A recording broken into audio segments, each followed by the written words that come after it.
I'm Jim Fox, I'm chairman of the planning board. This is Pat Kerr, the vice chairman. Pat Kerr. Pat Kerfoot, Come sorry. on. I have a good friend called Kerr, and that's why they have Pat Kerfoot. You just Paul- meet? Paul Dwyer.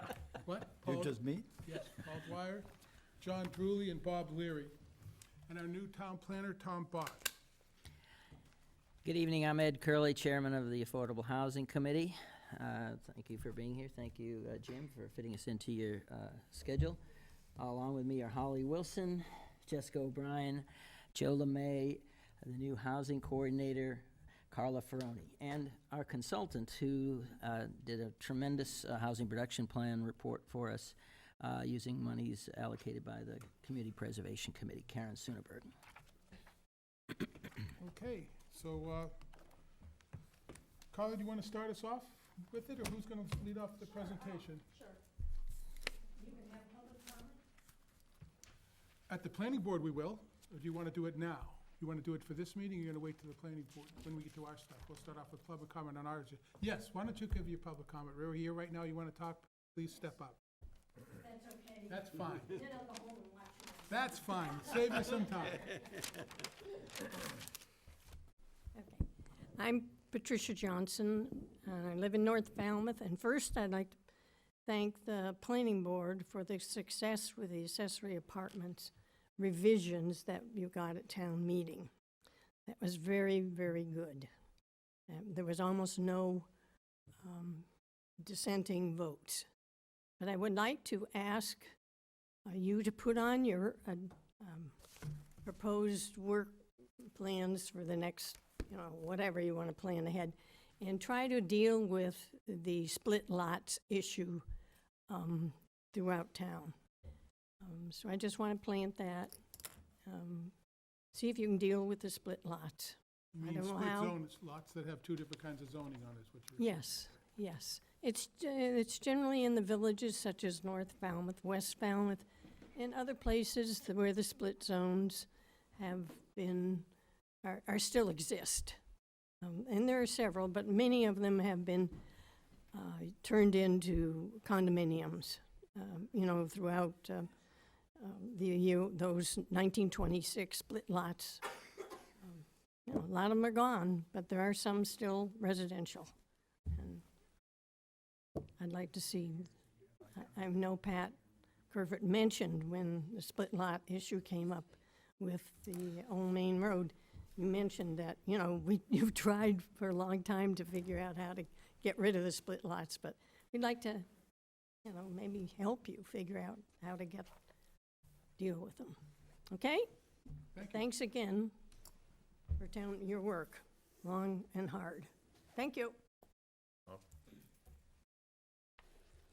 Anybody else? Okay, now you're off, Carly, I'm sorry. Got you.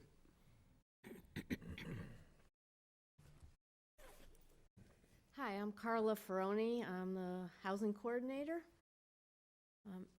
This is working, right? The green light's on.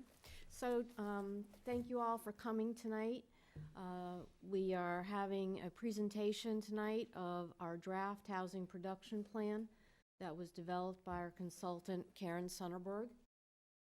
We've had several meetings on this plan. We had a community forum back in July, another community forum in October, and at that community forum we had the planning board in attendance, the Affordable Housing Committee, several members of the ZBA showed up, so we had a really nice turnout.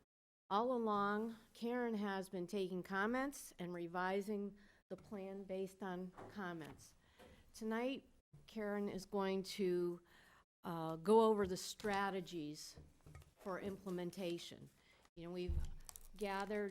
Karen has gathered numerous amounts of data. If you look at this plan, it's a couple hundred pages at this point. There's a lot of data. We take the data, look at the needs in an analysis of that data, and then go about looking at what are our real goals then based on the needs and how do we achieve those goals. We have some obstacles to achieving the goals that we've noted, and we've developed some strategies for discussion. And hopefully, tonight, the planning board will be able to approve this plan.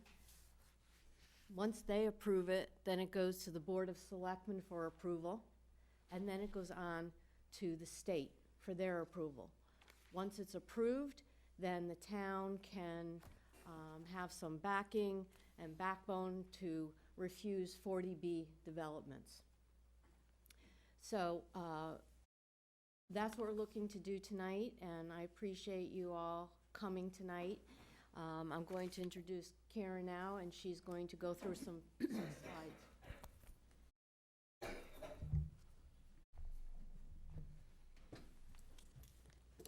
Thanks, Carla. And, yeah, Your slides are right underneath of this. I left this slide up. This is from the, this is a good one. it isn't it? It is a fabulous slide. This is, pardon me for interrupting. This is a slide from the Cape Cod Commission. It is a pictogram that basically tells you in a heartbeat what the story is. These are the top 5 ranked employers on the Cape, and with it, what percentage of employees they are, and their hourly wage, and how many people in that industry it takes to buy a house. So if you are one of the 17.4% of the people in the Cape who are on the healthcare and social assistance, it takes 1.6 of you to buy a house. We get into accommodations and food services, 3.3 folks. I think it is a very telling, picture tells 1,000 words, even though I probably spoke 999 words talking about the picture, forgive me.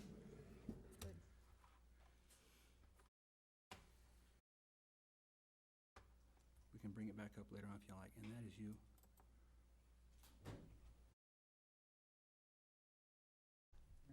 That's great. Okay. Perfect. So thanks, Tom, and thanks, Carla, and thanks to all you folks for arranging this joint Affordable Housing Committee and Planning Board meeting so we could focus on the housing production plan.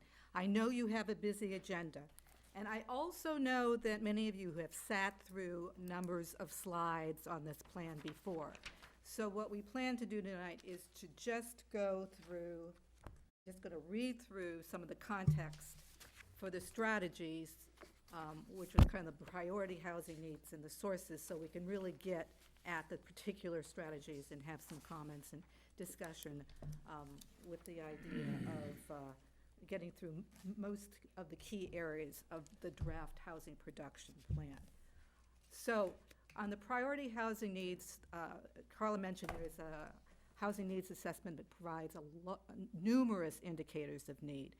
And we have determined, based on those indicators, that the top need for affordable housing in the community are rentals, and includes rentals, and to offer more affordable housing choices, the goal being about 85% of the planned affordable housing production over the next 5 years. And that's based on, just briefly, the need for permanent year-round housing for the most vulnerable residents and the workforce. To help diversify the housing stock, as 86% of units are single-family detached dwellings in Falmouth. To provide greater opportunities to build at some larger scale and leverage other sources of financing, as almost all state and federal housing subsidies are for rental development. Help meet 10% and annual housing production goals faster, as all rental units in a 40B development count as part of the SHI. That, subsidized housing inventory that's used towards getting to that 10% state affordability threshold. Provide more appropriately sized units for increasing numbers of smaller households. Offer opportunities for mixed income housing with several income tiers, including those earning at very low income levels who have the greatest cost burdens. And just for example, some data that we have analyzed indicated that there were 660 renter households earning at or below 50% of area median income who are spending more than half their income on housing costs. And rentals benefit greater numbers of households as they turn over more regularly than ownership units. We still, however, suggested that there's some need to also support homeownership. And at a projected goal of 15% of the affordable units produced. The ownership units offer smaller scale development and infill housing opportunities, typically financed almost exclusively with local funding. Homeownership projects tend to be smaller in scale, and there aren't a lot of federal and state sources to leverage the units. They provide first-time homeownership families who are shut out of the housing market and would otherwise be unable to afford to live in Falmouth, provide more housing options for empty nesters looking to downsize, and lend additional stability to neighborhoods as owners tend to become more rooted and invested in the community.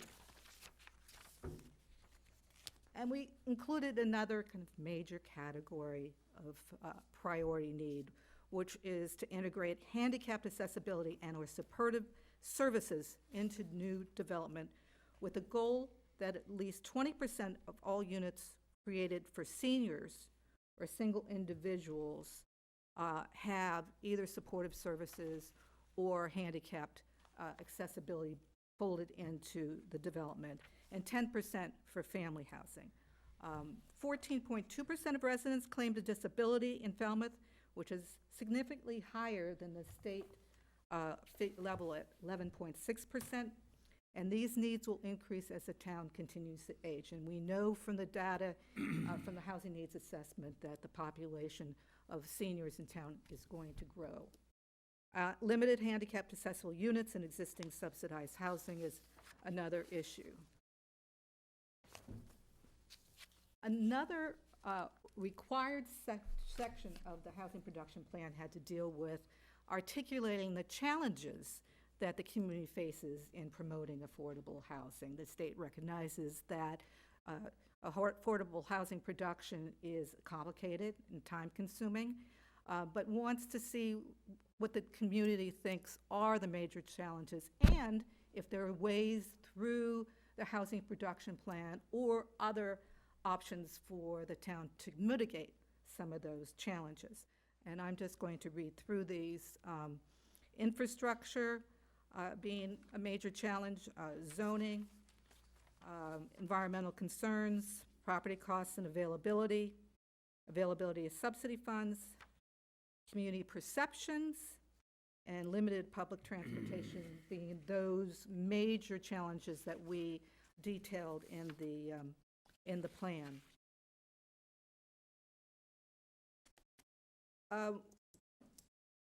The strategies involve a package of approaches for promoting affordable housing.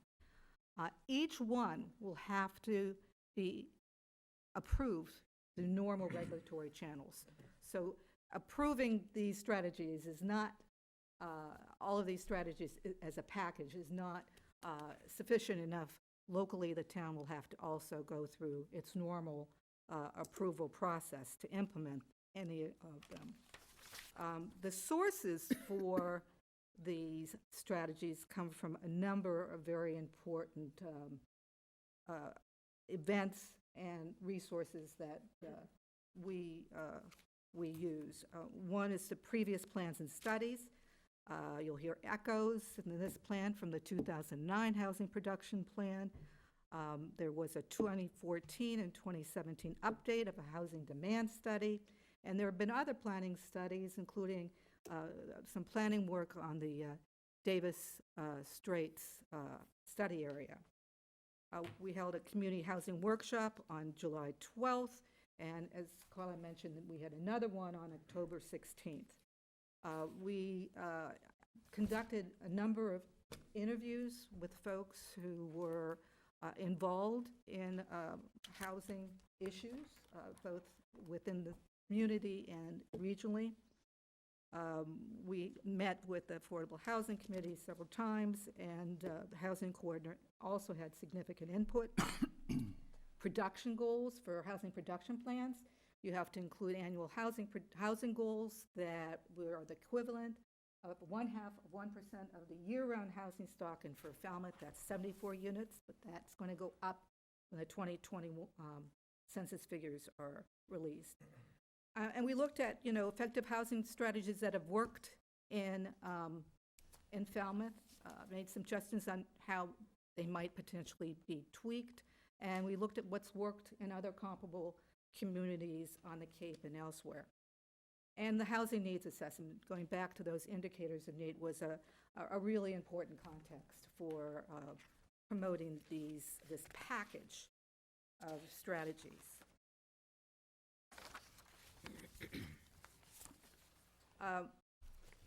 So the first category of strategies has to do with building local capacity, structure, systems to be put in place to better promote affordable housing or more diverse housing opportunities.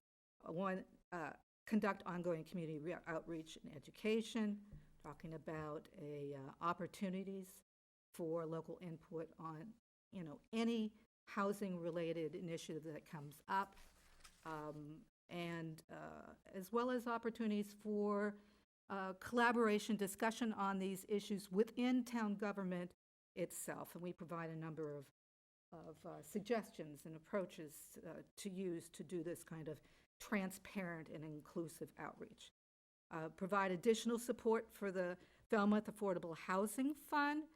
One suggestion is to consider morphing it into what the state has approved under the Municipal Affordable Housing Trust Funds, which involve simple language and a town warrant to establish a housing fund that, besides a fiscal agent, also has a number of other powers that can be used with respect to supporting affordable housing development.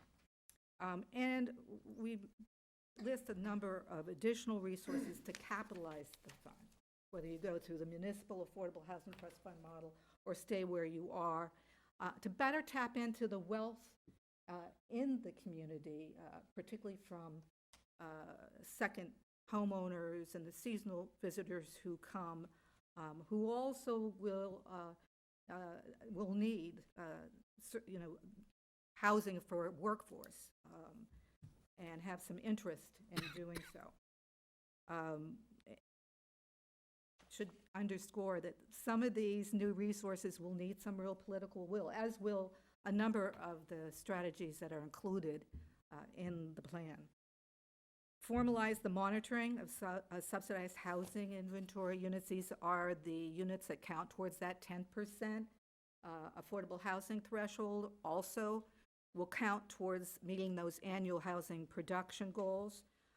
One is to create an affordable housing database, so we have, up-to-date information on every single unit and project on the subsidized housing inventory, and that the existing affordable housing restrictions are enforced. When there are infractions, that the town really take action to enforce them, to make sure those units continue to be included on the SHI, but also to be, to help negate the perception that you can ignore the affordable housing restrictions with impunity.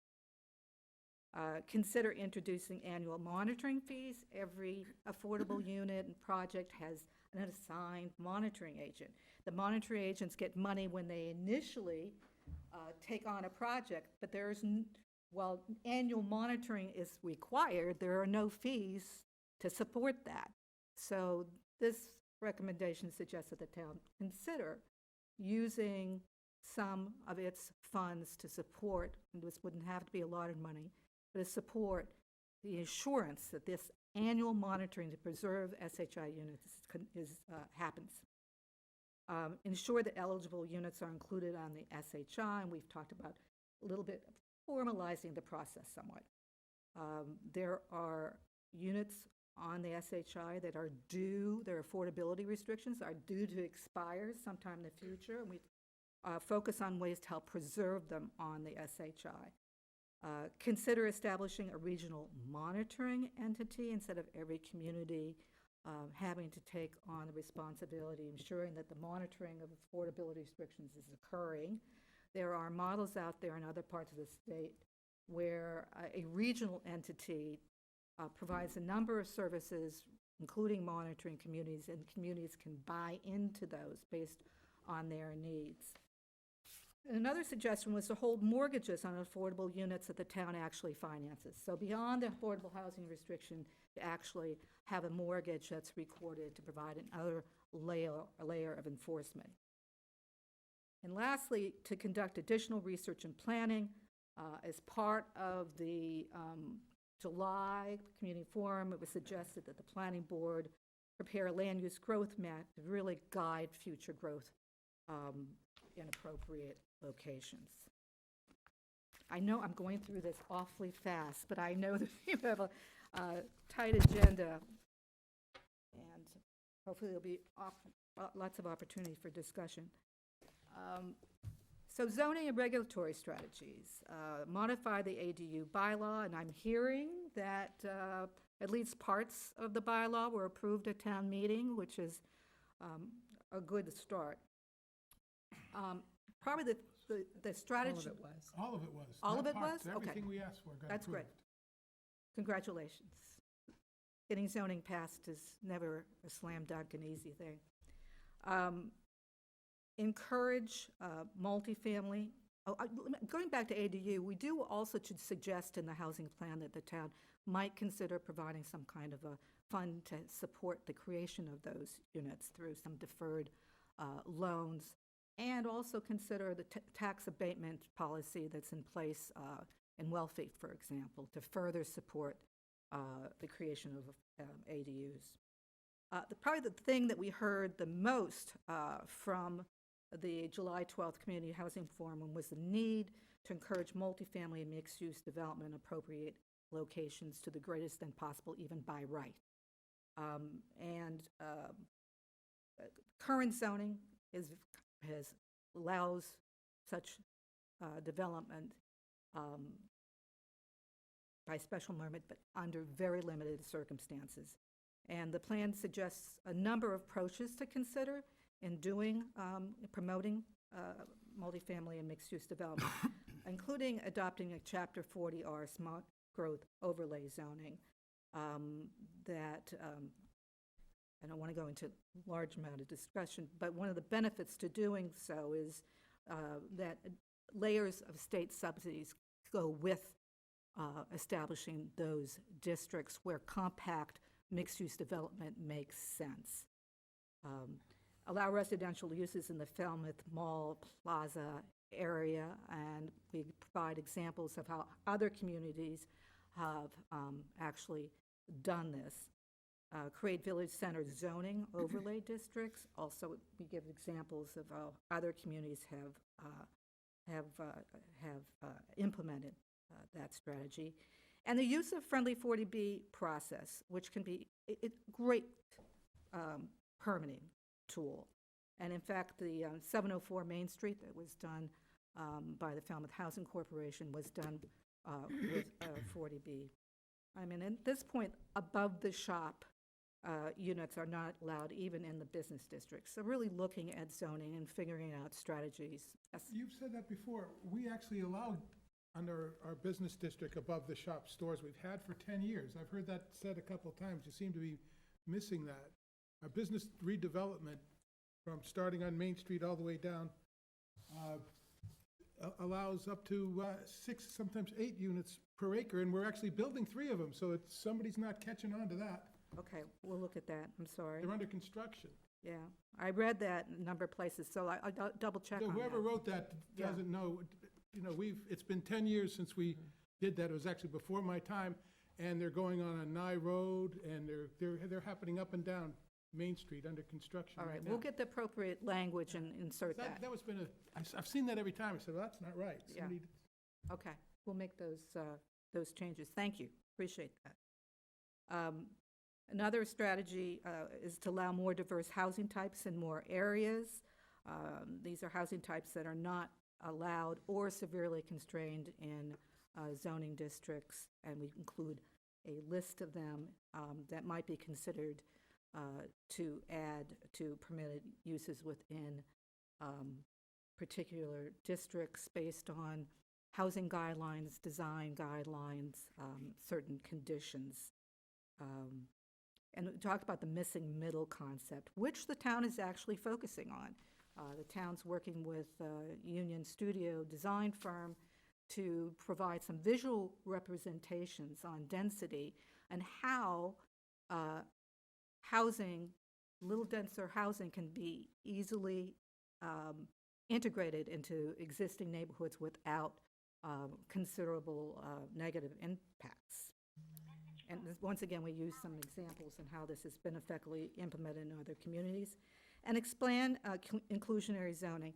The town has some very limited inclusionary zoning provisions, but this strategy says, let's look at a townwide approach where any development of over a certain number of units, a certain percentage of those units have to be affordable and eligible for inclusion on the SHI or towards housing production goals. And explore tax relief for year-round rentals. This has been approved in both Provincetown and Wellfleet, and it does involve state legislative approval as well, but there's some good models out there for consideration.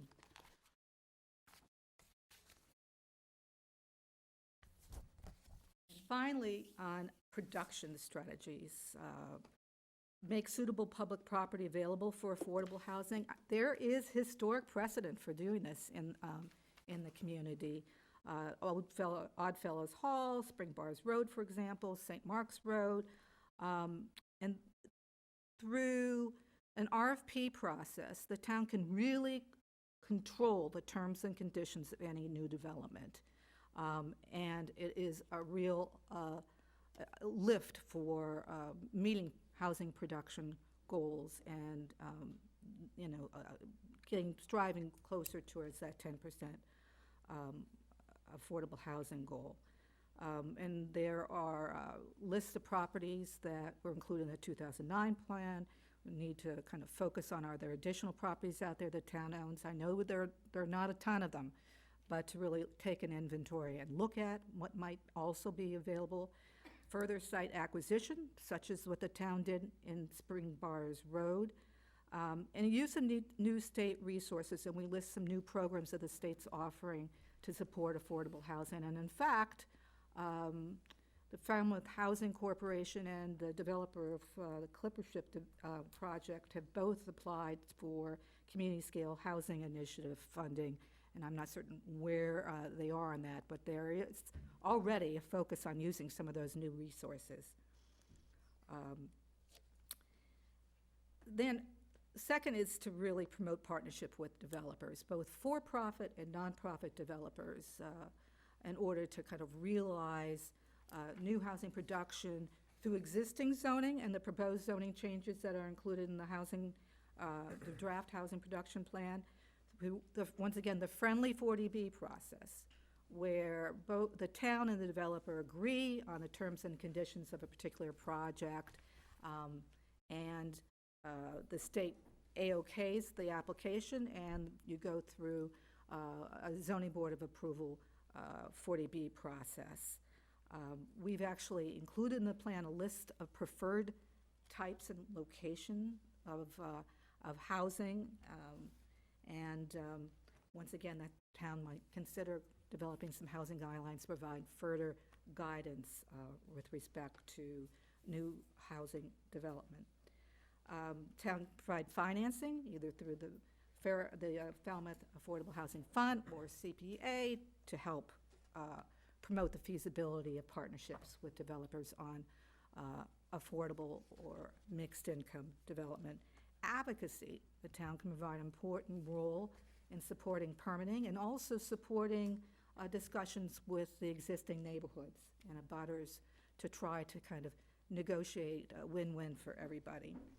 And other incentives that we list, including some expedited permitting, fee waivers, density bonuses, allocating sewer capacity, what such town did in Spring Bars Road, and tax subsidies. And we also reiterated the need to encourage special needs housing, to support financing and help market and fill vacancies. Once again, with an existing higher level of people who claim disabilities, as well as an aging population, town should really pay attention to how some of these needs can be met through support from service providers integrated into housing. And also, what we found out through the planning process is that a number of units that are actually handicapped accessible in subsidized development are being filled by those who do not have a disability, and that there needs to be some real consideration on how best to market and fill these units with people who really need them. And the Commission on Disabilities should be a key link to doing that in Falmouth. And also to explore regional partnerships. There is a precedent for partnerships on the Cape that we list in the plan, and opportunities for communities to work together towards mutually beneficial results.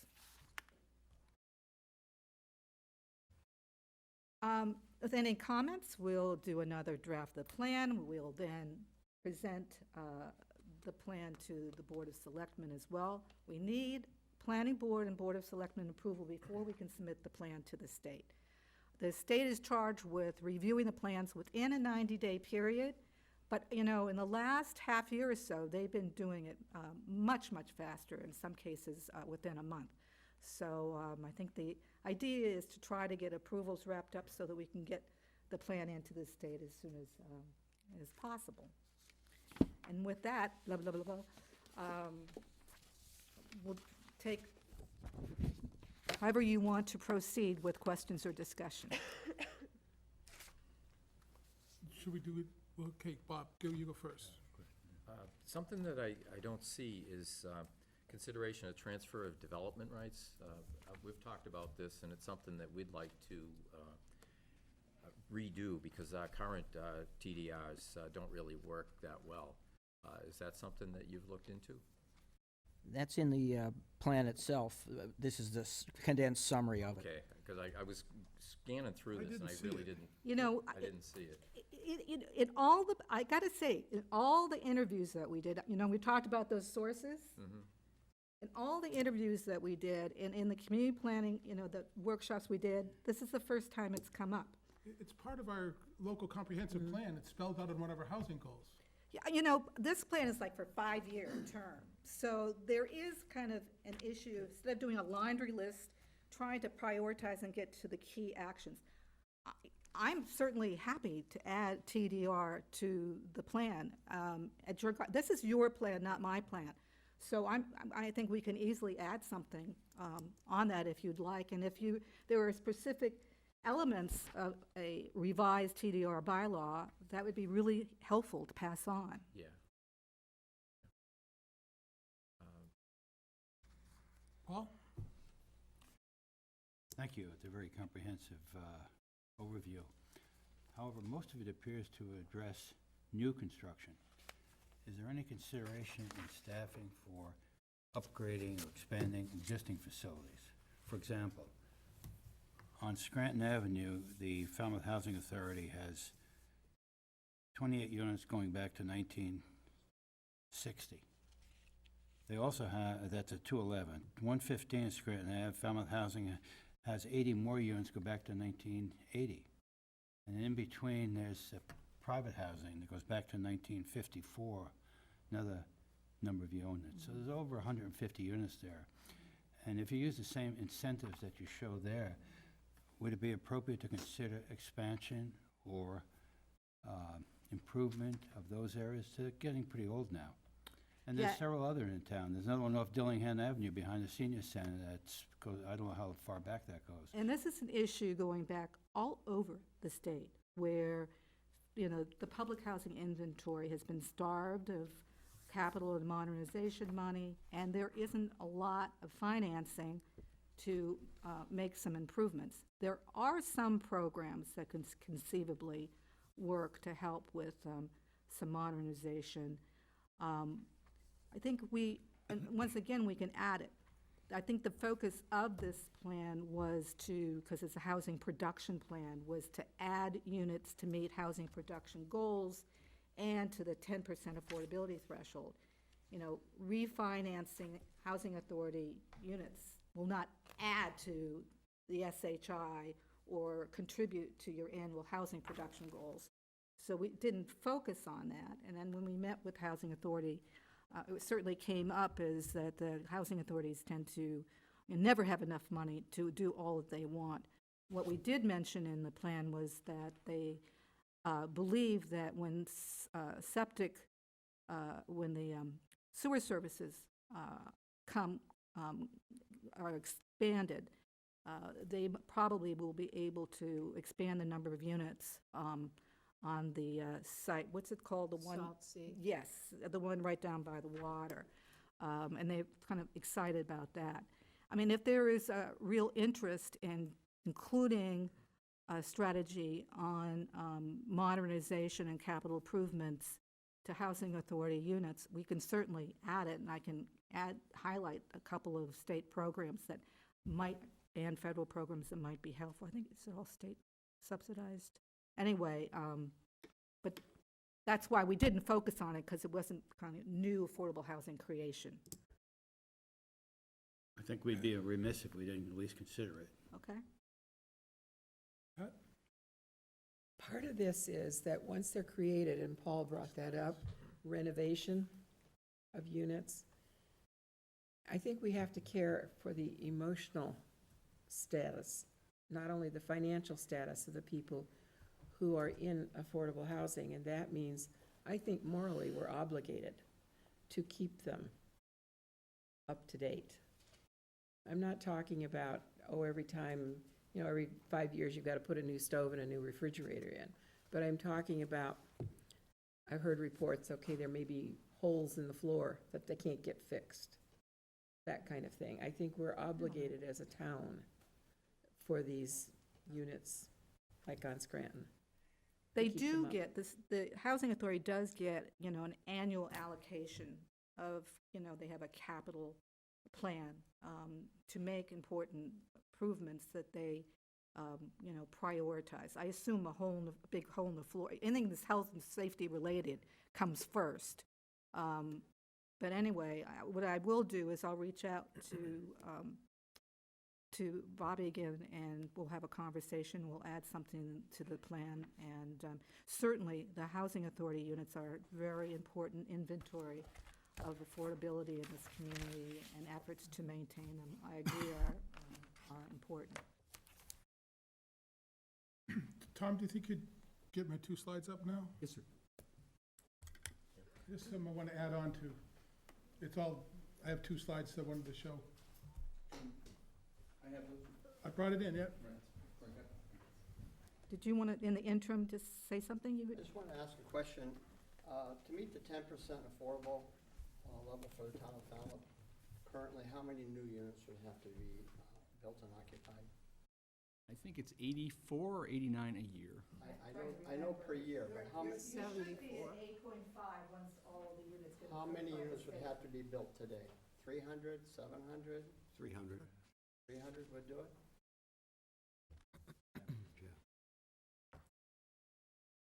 Yeah, So 17 and 75 or 18. 78 a year for, Yeah, right there, that's good. Well, for 4 or 5 5 years, years. yes, Leave it right there. you're chasing a moving target. Probably a moving target. Probably a moving target. I'll put it on the show side, Percentages go down. from the beginning.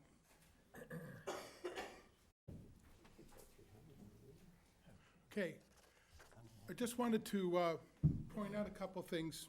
We've been working for 4 or 5 years on a production plan, and for us, we were really focusing on our long-term, our comprehensive plan is to grow in our village centers. And the main thing is the reason that's where our public transportation is, that's where our sewers are, and it's where you can walk to work in places. So that's where the growth can go. And we've identified, the Falmouth Plaza and the mall, that whole area in the Davis Straits. And I just wanted to show you something the Cape Cod Commission came up with.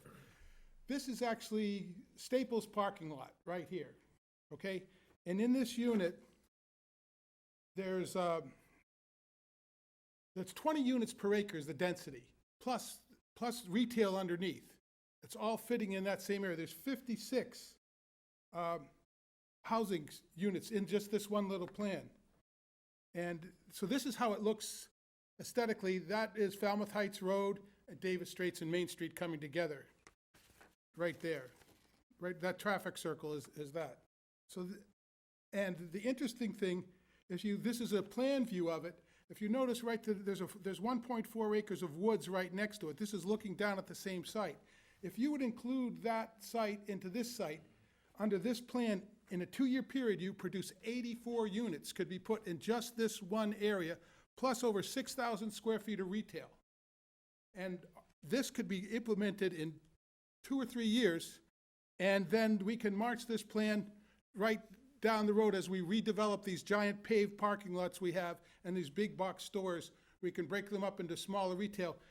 And the beauty of this is the math works out, and the Cape Cod Commission has proved it once, and I'll redo it again, that because if you go back and look at, we've got 3 layers of rent payers here, okay? We have the ground floor rents that are paying market retail rents, and then we assume of 40B, they'd all be rentable, so all those units would count towards the housing plan. So in just this one thing alone, you could satisfy your first 2 years of your housing plan if we were to do that. And it's all right downtown, and it's something we've been working on a long time. And I just didn't want to lose scope of that. We wanted you guys to focus in, and this is something we're working on. It would, yeah, this Right. is the first time I've seen this, so this would be great to integrate into the plan. Well, this is, actually, this is the thing you spoke of. This is Union Studios and their density plan. The main thing I wanted to point out is we really need to deal with density. There's 2 things that can help us with our position in affordable housing. It's density, and in some cases, it needs to be by right. And so we would have a multifamily district by right. This could be either way. But we feel that this will get housing in our downtown sections. And the other thing we have to deal with is parking. Now, if you look closely at this plan, the first blush, people say, well, where's the parking? But there's 75 parking spaces in this plan. Union Studios has very carefully integrated them around these buildings. There are 2 families and 3 families and retail stores.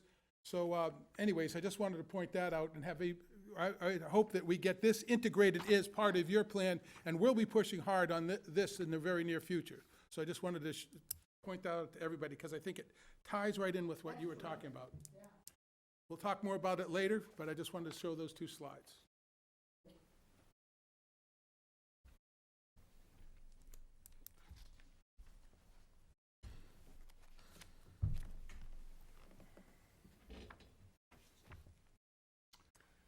Pat? Well, I have a question, because you had hoped that we could vote approval of it tonight as the planning board. It's a draft. It's not quite finished. So how do we vote approval? I mean, you've done a tremendous amount of work, and I like what I've seen here. This is your August version of it. But how do we vote approval before it's finished? Well, there's actually a November version too, where we compiled the whole thing into one, and based on tonight's comments, we'll make some additional changes, and also I've done a little bit work of filling out the annual production goals, but based on this presentation with those 2 slides, I'm going to need to make some changes in those. So my recommendation would be that at your next meeting, you'll have the updated version, and hopefully you'll be able to make an approval then. We would like to have some feedback from everybody in town, especially your group, as we deal with the density issues. And the main thing about density is if we create a multifamily district, we have to specify density, and I think we need 3 different kinds of density. We need a density that's on the sewer, okay? And then we need a density that's in the villages that's not on the sewer, and then we need a suburban, outside. Because that's what I think, if you follow the ZBA, I mean, I've heard them talk about 40B projects on the sewer, and they're saying 5.5 units is too dense.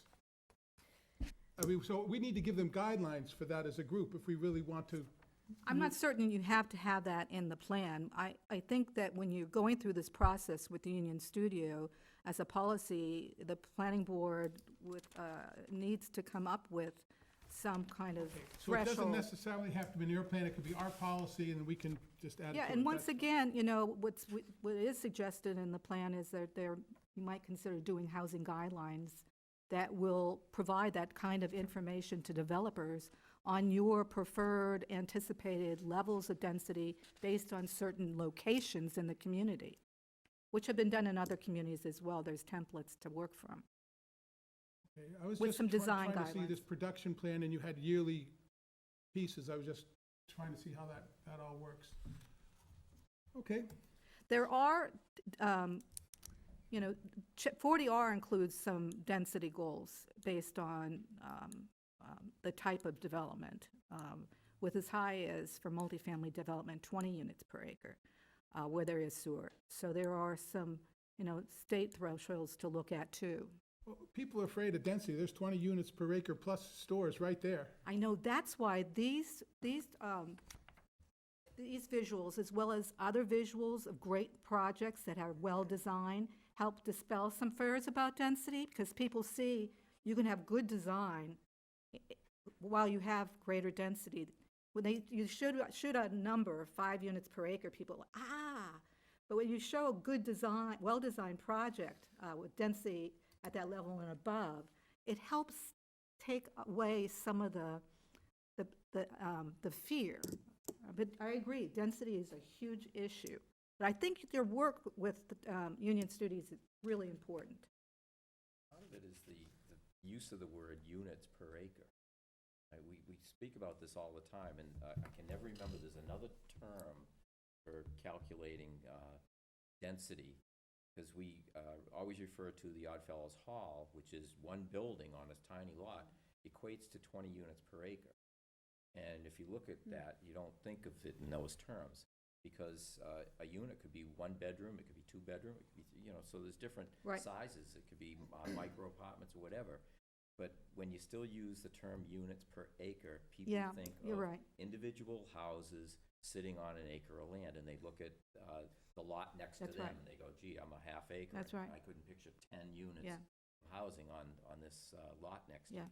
So we need to change that. Well, there's also FAR to look at, but that's confusing to people, too, you know? That's what it is. You know, FAR. FAR? What's that? floor area Oh, ratios. yeah, that's it. Lot coverage, floor area ratios. I mean, those are useful as far as kind of articulating density requirements, but they can be confusing too.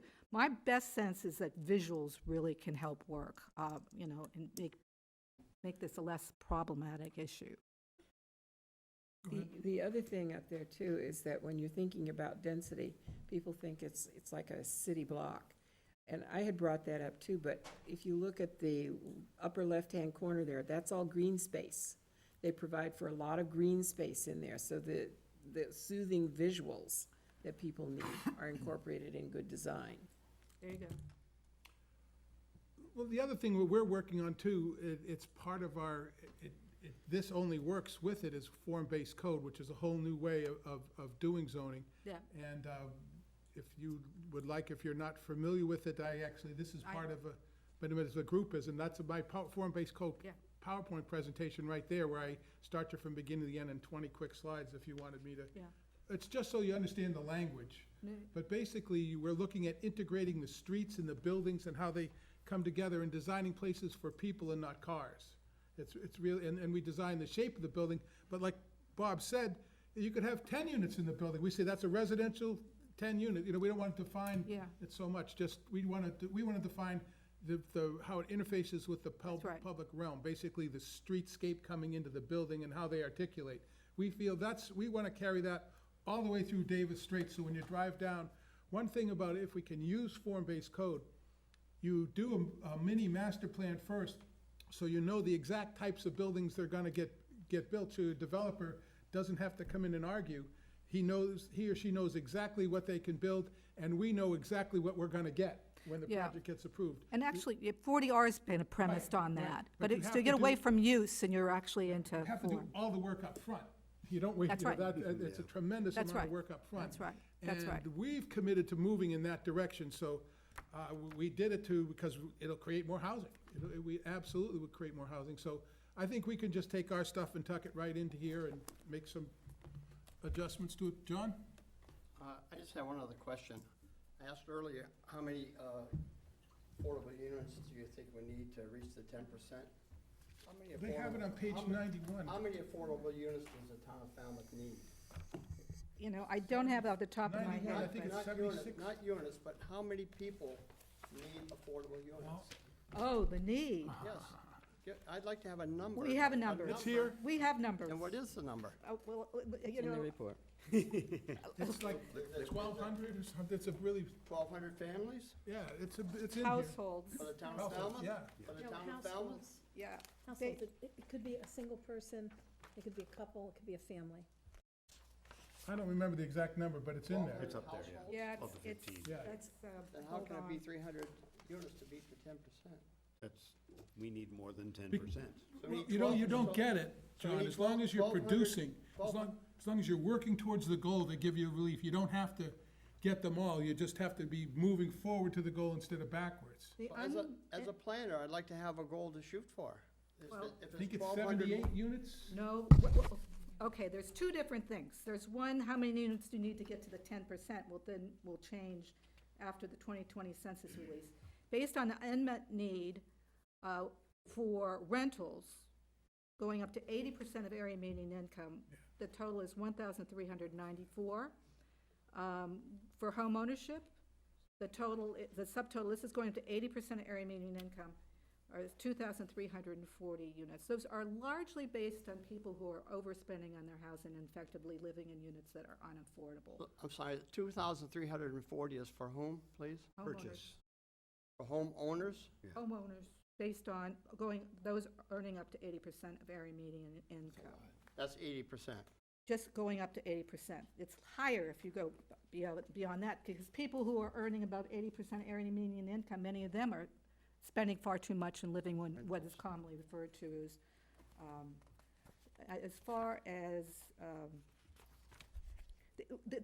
read through the plan, there are numbers of perspectives on the unmet housing need versus the demand in If I this. add in those this up, that's project. 3,700 units.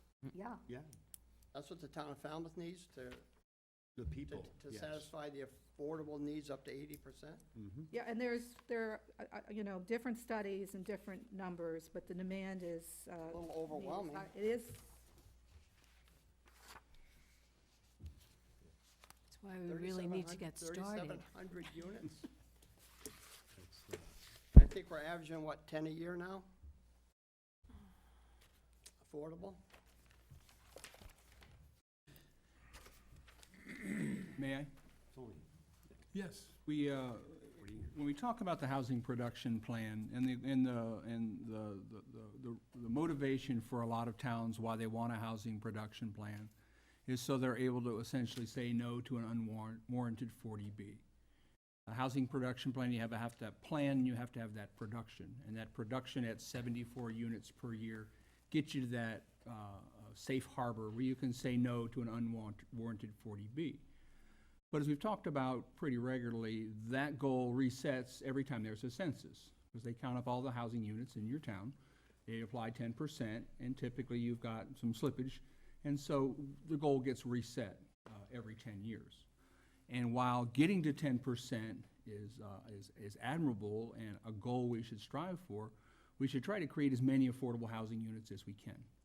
Because we know, like just about everything else that's good and worthy that people want, demand will always exceed supply.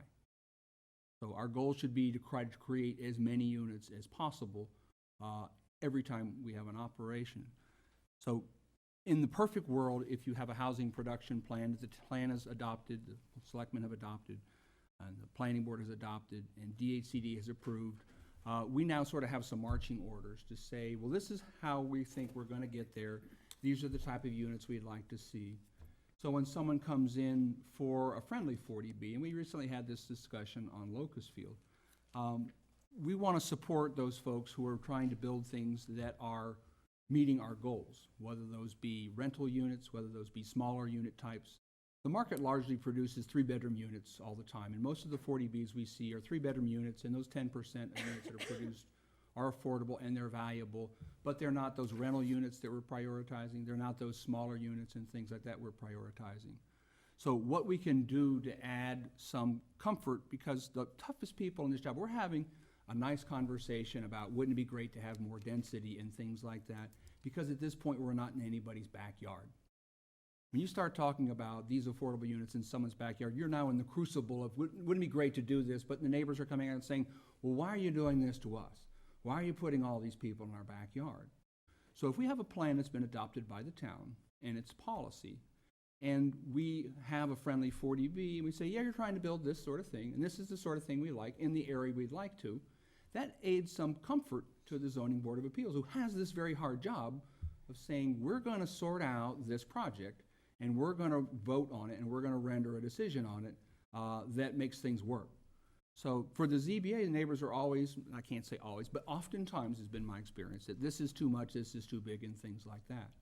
So if we have a policy that says these are the things that we want, we give some comfort to the ZBA to say, while we realize you're not real keen on this development in this particular location, but this is the town's policy. So we render some comfort to the ZBA in making their decision, because they're not having, well, they probably are having a very peaceful conversation about it, but it's in that crucible of what's going on right now in that place. So having a plan that's adopted and having a policy that's put in place and some parameters for what we'd like to see for a local LIP is really where we'd like to wind up with this, so we can encourage the marketplace to build the things that we're looking for. The market, as you know, hates uncertainty. A developer usually comes in with way more units than they want for a 40B because they realize some are gonna get knocked back.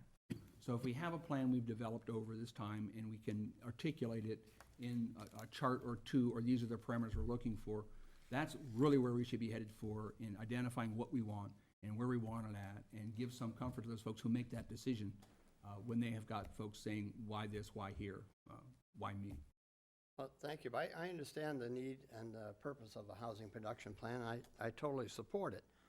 However, I thought part of this joint meeting tonight was to come up with maybe a small idea or part of a solution on how to get the town of Falmouth to be affordable, more affordable. And when I hear 3,700 new units, I think we have our work cut out for us. Not only as a housing production plan, not only as a 40B, not only as a zoning board of appeals, but as a planning board. We have a lot of work to do to try to meet that density, change the density or whatever. I mean, I can't imagine that many new units of any kind being built in this town, even if they're all market rate. It's an overwhelming number. And I'm glad that you answered my question, because this was what I wanted to know for a long time. What does this town really need? If you don't know what you need, you can't get there. Well, I think So I we can, appreciate that. we can stave off the 40B if we can do 78 units a year. And that gets Yes. readjusted, so that, we don't have to build the 3,000. Right, that's so the that- number to think about, is 74 affordable units per year. So that's something that really has bothered me for a long time, let's meet the 10% goal. Let's build apartments with a 40B, because this gentleman said we need 300. So let's say we built 300 apartments under a 40B. So that's only 75 affordable units. The other 225 are for market rate. So we've done 75 when we needed 300. So I don't really like the 10%, and as a housing supporter, I don't like the idea of 10%. I don't care if we ever meet that goal. In a For 40, me, the goal is to meet the 3,700, not the 10%. That's what the town should be trying to accomplish. in a 40B development, all of the units count toward your, I target. built a lot of 40Bs. I understand the process. But I also know Get us there. that wherever you're gonna build it, the neighbors don't like it. And it's almost a misnomer to say friendly 40B. It's almost a misnomer, so. Yeah. I've talked with, But as a planning board, if we could find a way, and the town could find a way to have a goal that wouldn't, I don't care about the 10%, but meet the needs of the people. Isn't that what we're supposed to do, meet the needs of this community?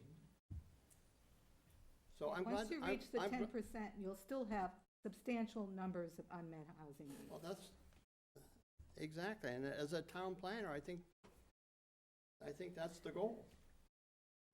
So thank you, appreciate that. And just to get back to the first question, the town is currently at 6.5% affordability based on 959 units, but an additional 305 units should be eligible for inclusion. That would bring the SHI to 8.5%. Just talking about SHI units. However, there's still a gap of about 300 units, and that's not counting the expiring use units that'll go off the SHI unless some intervention happens, or it's, as Tom mentioned, a moving target. As growth happens, at 10% goes. And even after you get the 10% that we're talking about, there's still unmet needs. So these are tough challenges for communities, that's for sure. Thank you. Paul, Bob.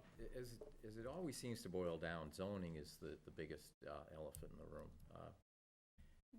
My wife and I were talking about this at dinner tonight, that you have a lot of neighborhoods that are zoned 1 acre.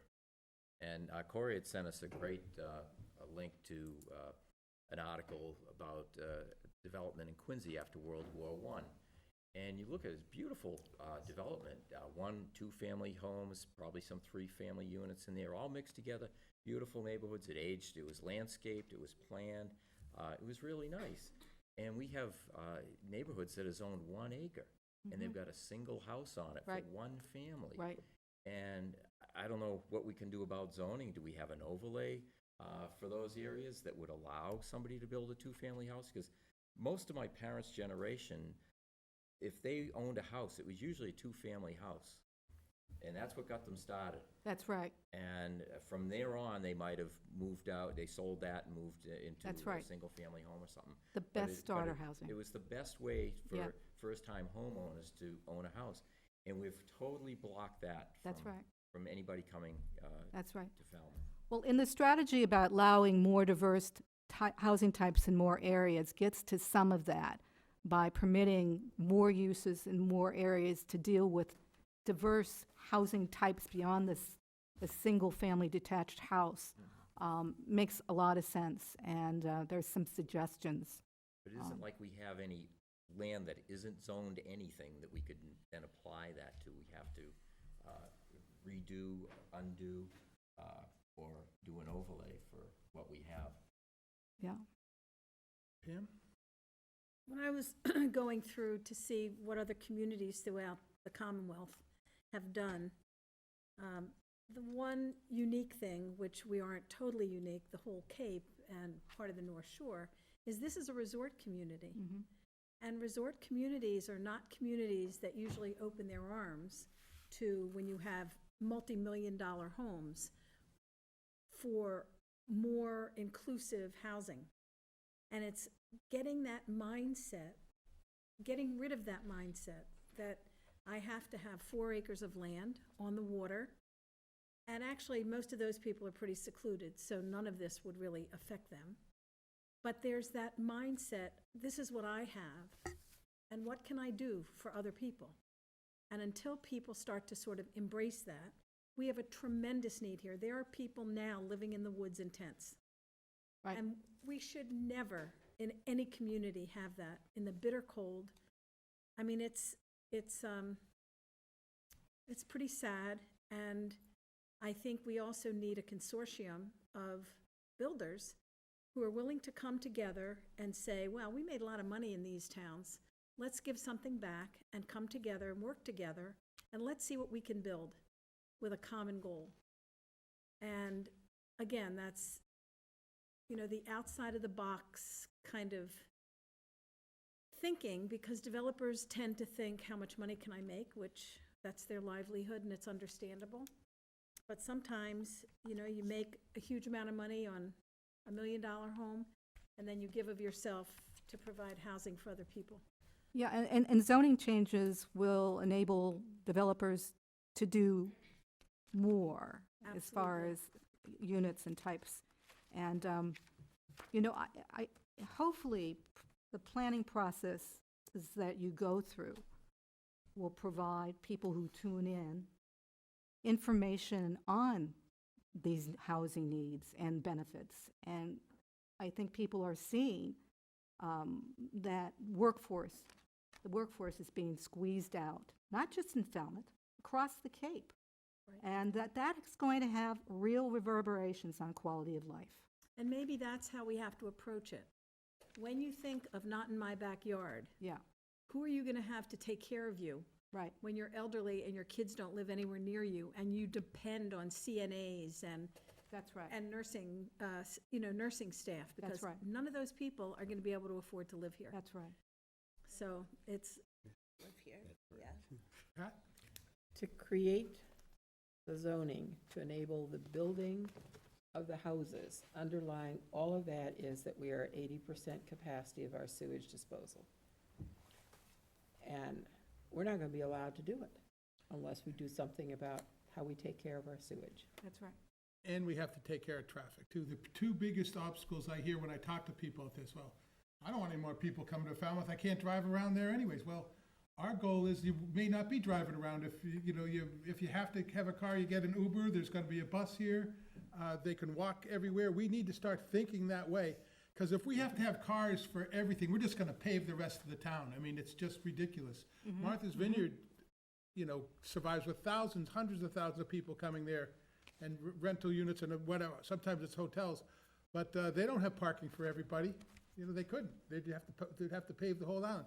So we've got to think about how we do transportation as well as the housing, because that's a big part of it. Yeah. No, And it's your report does mention complicated. complete streets. I'm a strong believer. Complete streets are really important. One of the things I know the town's battling with 28, and they're taking my yard. Well, the street's been laid out for 60 years, but we approved a commercial building about 4 years ago in T-Ticket, and I suggested they need to have a bike rack. And everyone laughed at me. No one rides bikes on Route 28. Well, last summer, they had a Chamber of Commerce meeting there. And right behind there's a hotel that's been converted with 150 J1 workers that are all ride bikes. And at 6 o'clock at night, there was bikes going up to Route 28 like this. It was crazy, just a short period of time. So housing for our workers is extremely important. And I think small little units, 500, 600 square feet. I've been in a 600 square foot apartment with 2 bedrooms, and it works. We talked about actually converting larger houses into housing for, seasonal workers during the summer, and it was suggested at a recent thing, and then during the other months for homeless. There are some creative approaches, and also, working with other nearby communities together on some of this workforce housing makes a lot of sense, too. But we have a lot of challenges, yes. Yeah, you have a lot of challenges. One point towards this traffic and more people in the town, I'd point out that of these 3,700 units that we're going to create, most of those people already live here. I have a niece and a nephew living with me. I want them to move out. Oh, they're great people and all that, but, they do need to start their lives. They don't need to be with their uncle. I don't need to be corrupting them. I've been in, or for charities, I've been in houses that have between 9 and 14 people living in one house, because that's what they need to do to pool their money and afford the rent. So you get a $3,500 a month large house, and you got 14 guys in there, all sharing the rent and utilities. They're here already. They already have a car or a bike or whatever they have.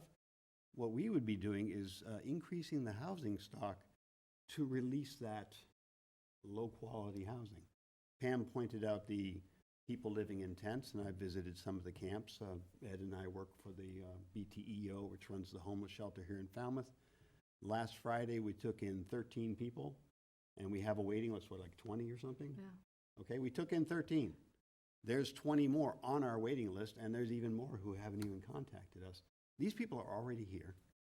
In creating 3,700 apartments, as John Drewley wants to do, we would be providing affordability, because it's, you know, it's economics. I went to school to become an economist, and supply and demand.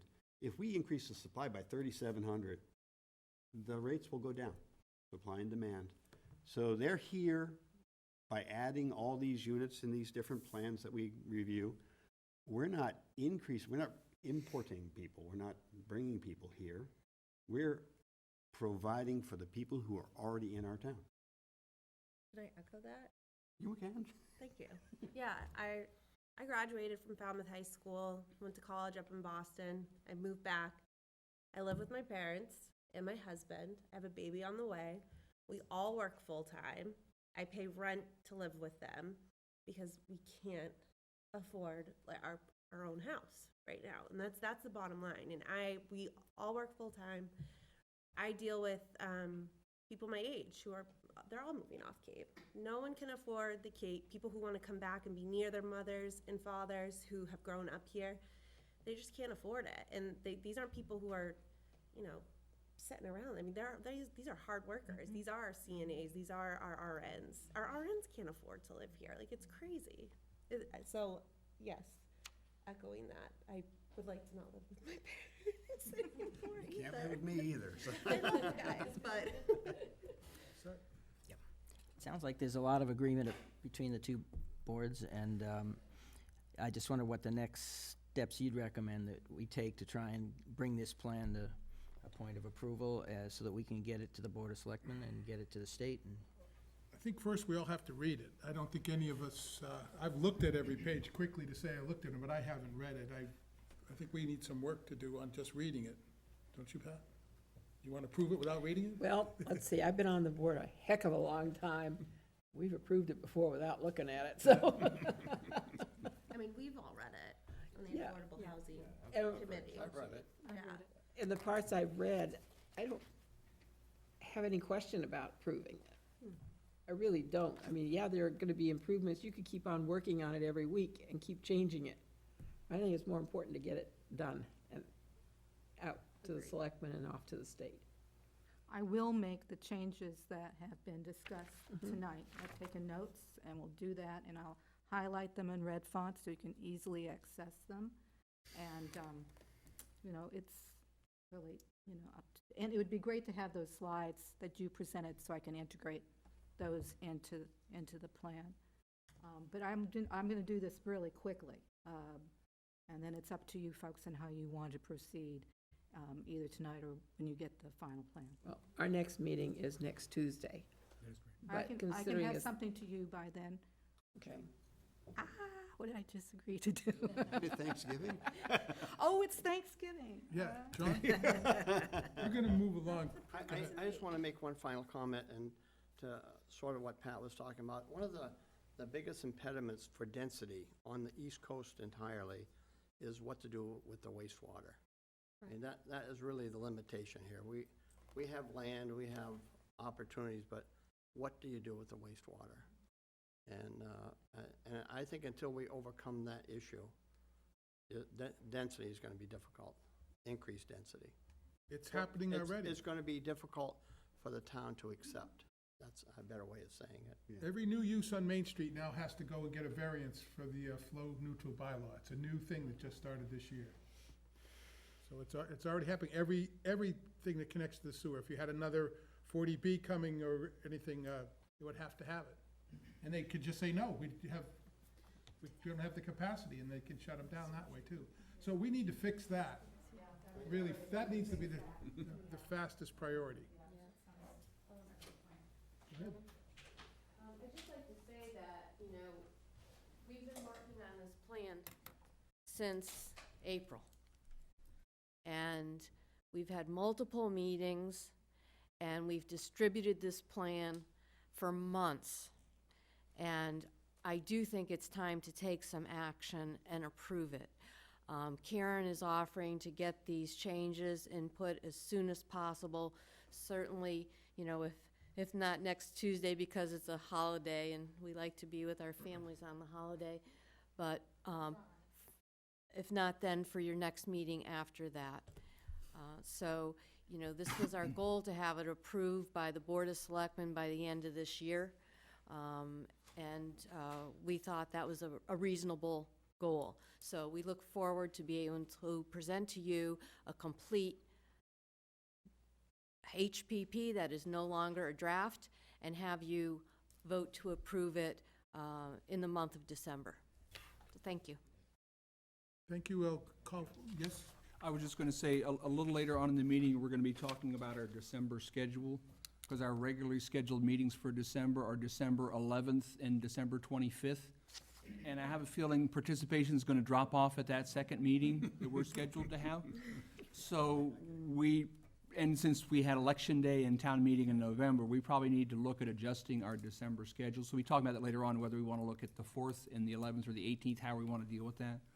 So we'll have that discussion about what that schedule might be, what we may wind up with a December 4th meeting, depending on how you kids feel about it later on, we get to talking about that. Yes. I mean, because I'm on both committees, I've clearly read through this entire plan, and probably parts of it more than once. What is it that you feel you need in order to vote on it? Well, I don't know if I agree with that. I wanted to talk about, I mean, I saw something that said here that they're gonna take tiny houses and put them on unbuildable lots. I have a real problem with that. I'm not sure that's a good idea or not. I understand it solves problems, but I saw things like that in here. So I wanna, if we approve the plan, does that mean, is that direction we're going, or is that something that's, I'm not sure that's the right way to go. I mean, they're all good, you threw everything we could possibly do on here, and some of them are gonna work for Falmouth, and I think some of them won't. If they don't, if this is just possibilities, then they all have to be approved individually anyway, so then it really doesn't matter, and then probably the thing can get approved right away. So I think I have to understand, what does approval really do? Does it just move us forward, and, or are these things? To me, these are just ideas, 190 pages of ideas, well, not 190, but, you know, when you get to the strategies and so forth, it's ideas that we might choose to implement. We might choose to implement them in year 1 or year 10, or never, you know, but they're ideas to address the challenges that we face. And I think There's nothing that- I think binding us to actual- anything. I think actual town members came up with that specific idea from our July Yeah. meeting. So July those were meeting, yeah. people who, Yeah. from our town, came in. Oh, I understand where they come from. I hear Suggested, it all yeah. the time, but you know, it's, Fair enough, yeah. you know, We need approval there's some from the, issues with that. yeah, well, and I think the language was kind of consider and also, or explore, or, and providing some models of how other, you know, how Nantucket's dealing with tiny houses, for example, but also providing some specific information why it's still an issue, you know, based on minimum sizes and that type of thing. That we need the planning board to approve the plan and the Board of Selectmen to approve the plan, this package of strategies, before we can submit it to the state for approval. Once again, each of these particular strategies came from some source based on the list that we gave before, and, or tonight we're gonna add on, and they still have to each go through their normal regulatory channels to be implemented. Yes. I would suggest that you may not want to approve it tonight, because there's sections in there which gives a list of responsibilities and additional work which the planning department Yeah, I and know, the planning board's board will have listed to on a do. lot of them. I So saw that. you might want Got to a big job. consider taking on all those responsibilities before you agree with the plan. Right, but we also have our own plan, is what that's why I wanted to put up. You've got this plan with all our responsibilities, but I've dedicated my time here to make that happen. But that's part of, that can be easily Right. integrated into But it's that the same amount major. of time. That project is gonna eat up a tremendous amount of our time. But that's part of what's on Okay, the it's only summary. part of it, It's right. encourage multifamily and mixed-use Right. development. I understand. You're already We're doing already that. doing it, yeah. And the accessory dwelling unit, already Done, approved. yeah. And so, you know, it's just reaffirming really what you've been doing, and So anyways, I need to spend a little bit more time with it, and we'll bring it up shortly. As soon as you we can start working on what we have, and we'll review the changes when you get them done. Okay, Appreciate it. Okay, I'd like to adjourn quickly for like 2 minutes, because we'd like to move on with our meeting, because I'm assuming you folks are not staying for ours. Probably not. Okay, Thank you very much, folks. a quick adjournment.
This is the November 20th Planning Board meeting. We've just finished the joint meeting side minutes from October 23rd and November 13th. Mr. Chairman, I recommend approval of the minutes of October 23rd, 2018, November 13th, 2018, as corrected. Second.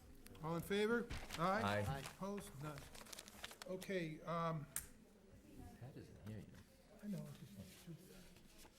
I'll wait a little bit. It's just gonna be a long night. I'm just trying to move. I told her to move quickly.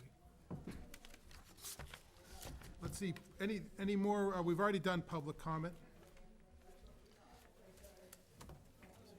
Like a seat at the big kids table now. The next one is, no, we can't. By law, we have to have an open meeting. Could you ask them to be quiet, though? Can't hear each other thinking. We've got to keep that door open. It's a state, just tell them to move down. Okay. Applicant John Banner, site plan review, applicant to construct a detached accessory apartment at 7 Toledo. Notices. Mr. Chairman, 8 abutters were notified by regular mail, and the notice was published on November 2nd, 2018. Please step up. You have your slide, I think your whole presentation's here. Do you know how to use it? No. No? Then Corey, would you step up, because it's important, we want the people at home to be able to see your plans, so you need to have to do that.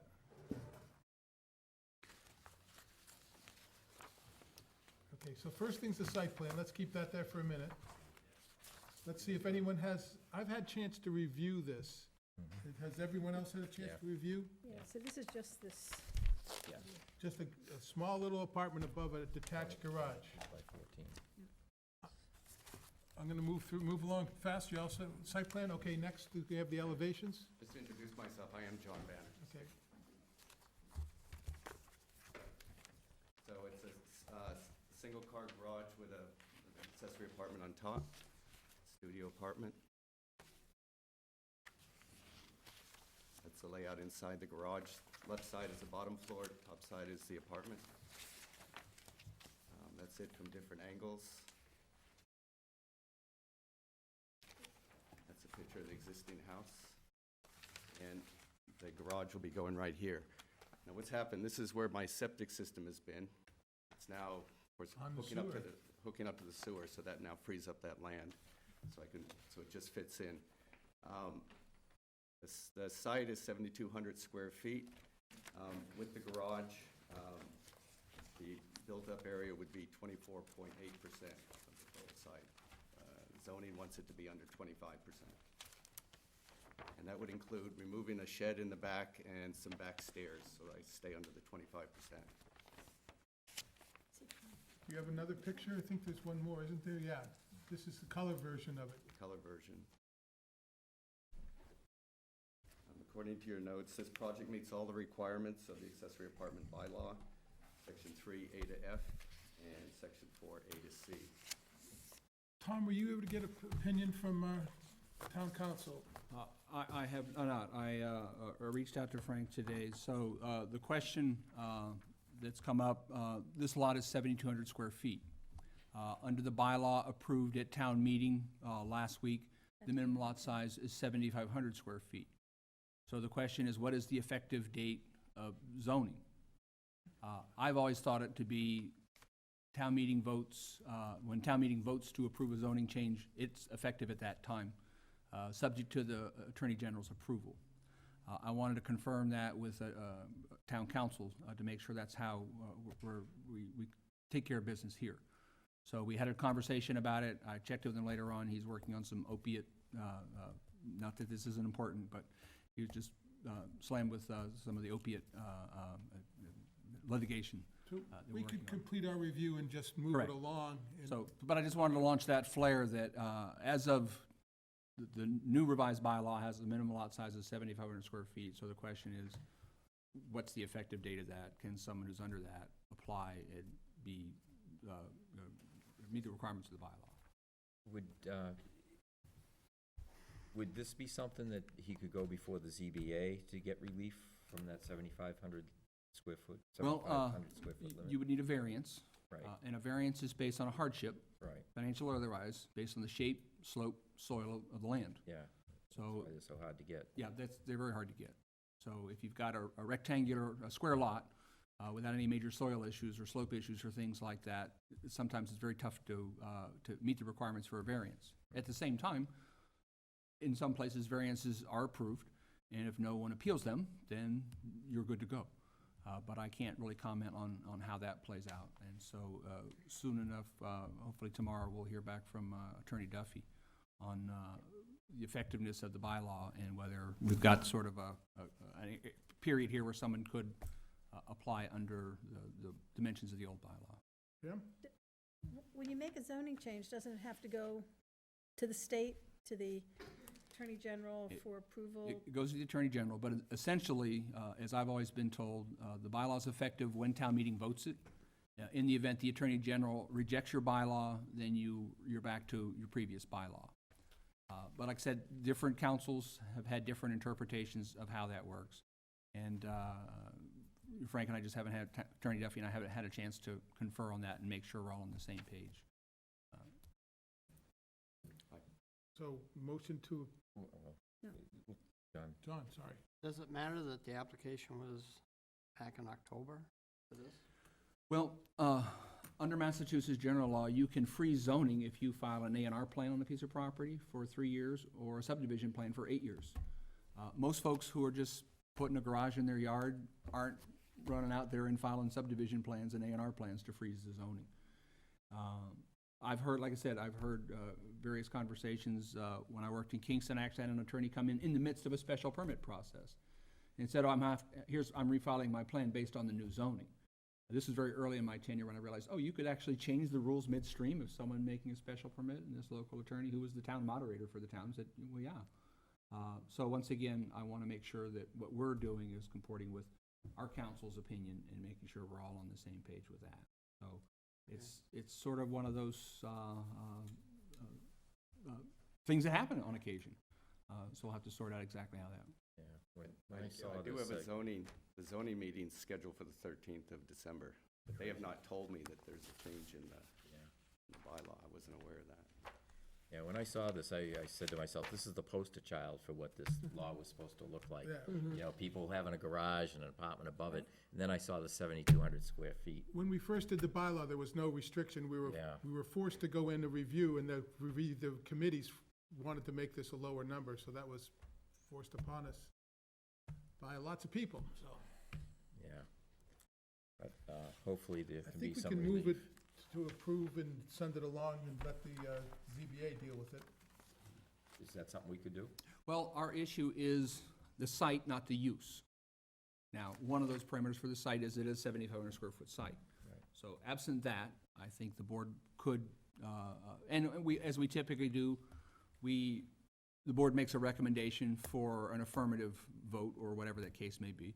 And we may hear from town council in the interim, when we come back to vote this.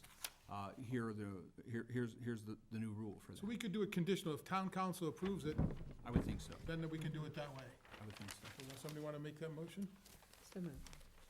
Okay, Second? all in favor? Aye.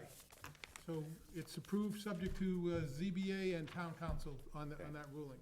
Thank you very much. I think it's perfect, it's what, we were thinking.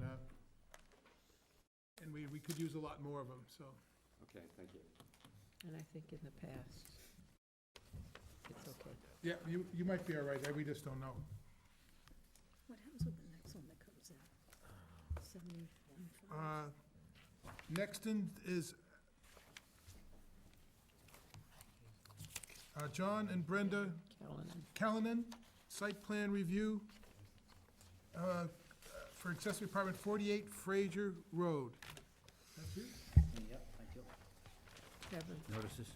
Notices? Notice of this, excuse me. Notice of this review was published on November 2nd, 2018, and 6 abutters were notified by regular mail. So, before we go too far, did you modify, I think I tried to get a message to you today through your, So, Mike, yeah, thank you. you have 5 bedrooms here, and or you have 4 and you want to create an extra 5, you would be required to put a denitrification system unless you modified the plan of your house, which a lot of people do, take their smallest bedroom, knock down the wall and make it into a den or something so it's not a bedroom, and keep a total of 4 bedrooms. Unless you want to condition this, that it has to have a denitrification system, which can be $20,000 to $40,000. They're very expensive. That would be in the bylaw. It was in both in the old bylaw and the new bylaw, that 10,000 square feet per bedroom, and the cap, 4 bedrooms are triggering a denit. So how do you want to do it? Do you want to proceed? Well, when we started with this, we have a 5-bedroom septic system with 2 leaching fields. So that was the basis of where we started with. So we have a 4-bedroom house and adding another bedroom in the over the garage. So that's where we started. Our bylaw specifically says, it doesn't talk about your septic system. It talks about 10,000 square feet per bedroom. Because what we're really concerned about is how much nitrogen you're putting in an acre. Now, you're all set if you were putting an addition on your house and make it a 5-bedroom house, you'd probably be okay, because you're allowed to just put an addition on your house through the normal building. But this bylaw is specific in both the old and the new, has a restriction of no more than 10,000, at least 10,000 square feet per bedroom. Well, It's problematic, so we would have to see a different plan. The reason why I'm bringing it up, we would have to see a different plan of your house before we could even move forward with this. So this afternoon, I had two conversations about this. This was the first time that it was brought to my attention. So what I'd like to do is propose that we change the layout of our, reduce by one bedroom in our primary. We'll see that, we could deal So- with that administratively, okay.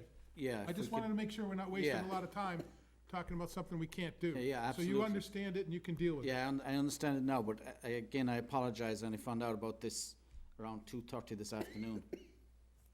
So if we can get your approval, and we'll make the changes to the primary to reduce it to The 3 main bedrooms. house is well over 2,000 square feet, it's 600.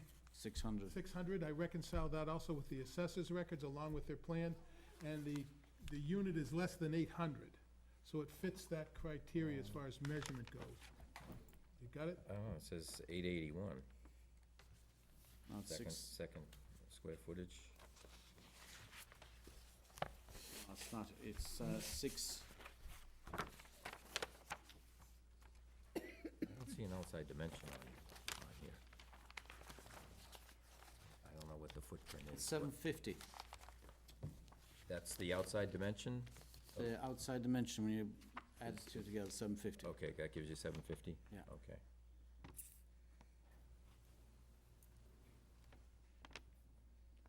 And Yeah, we really should see the dimensions on the plan. So we can take your word for it, but we would like to see the outside dimensions on the plan. It should be right here. Oh, here they are. Okay, Yeah, that's, we have this other, there's two sets of floor plans. Yeah, one is the upstairs, one Second. is the downstairs. That says second Second floor floor here. there, too. We have Yeah, two, we have two sets of plans, that's what the confusion is. Do you have something? so one, Yeah, because I saw the 750 and said, we're all set. okay. That's for his property. He owns this, I think. Yeah, it's 30 by 25. What is it? 30 by 25. 30 by 25. Yeah. See, he's got wetlands here, too. Yeah, Yeah, okay, okay. okay.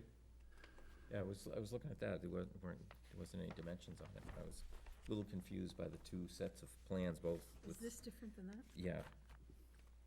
This one is dimensioned, this one isn't. So what are we looking at? Paul and I don't have it. Do you have this No. set here? No. Put it up here. It's Oh. because we weren't set up because of the other meeting, they're all folded. So this we can get jettisoned. Jim?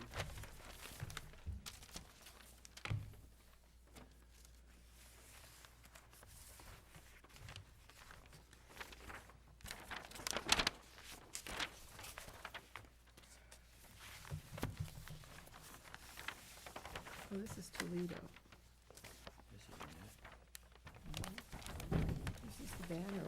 This is Fraser Road, right? Yeah, no, we don't have whatever you have. This is Banner.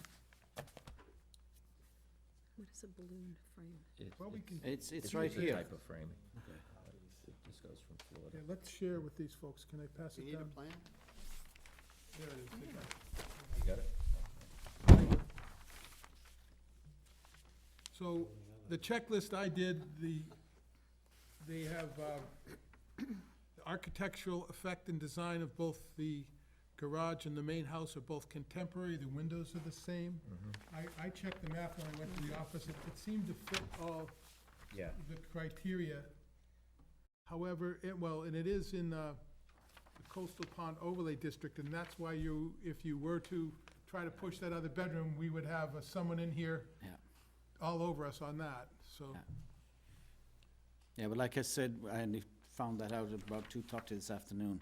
So I didn't have, given the time, didn't have time to revise and go with your suggestion. And this is going before the ZBA as well. December 13th. Okay. I Any questions? I'm looking to see if we can approve So, this. so you're gonna take a wall down between two of your existing bedrooms in your main home? Or make the opening. Or make the opening bigger. This is only thoughts since 2:30 today, so we haven't figured out exactly how we're going to do it, but we'll do it. Most likely, we'll take Rod out Palmer, the the lower. building inspector, will be able to tell you how big the opening has to be, Yeah, and it can't have a door on it. yeah, can't have a door for Can't have a sure. door.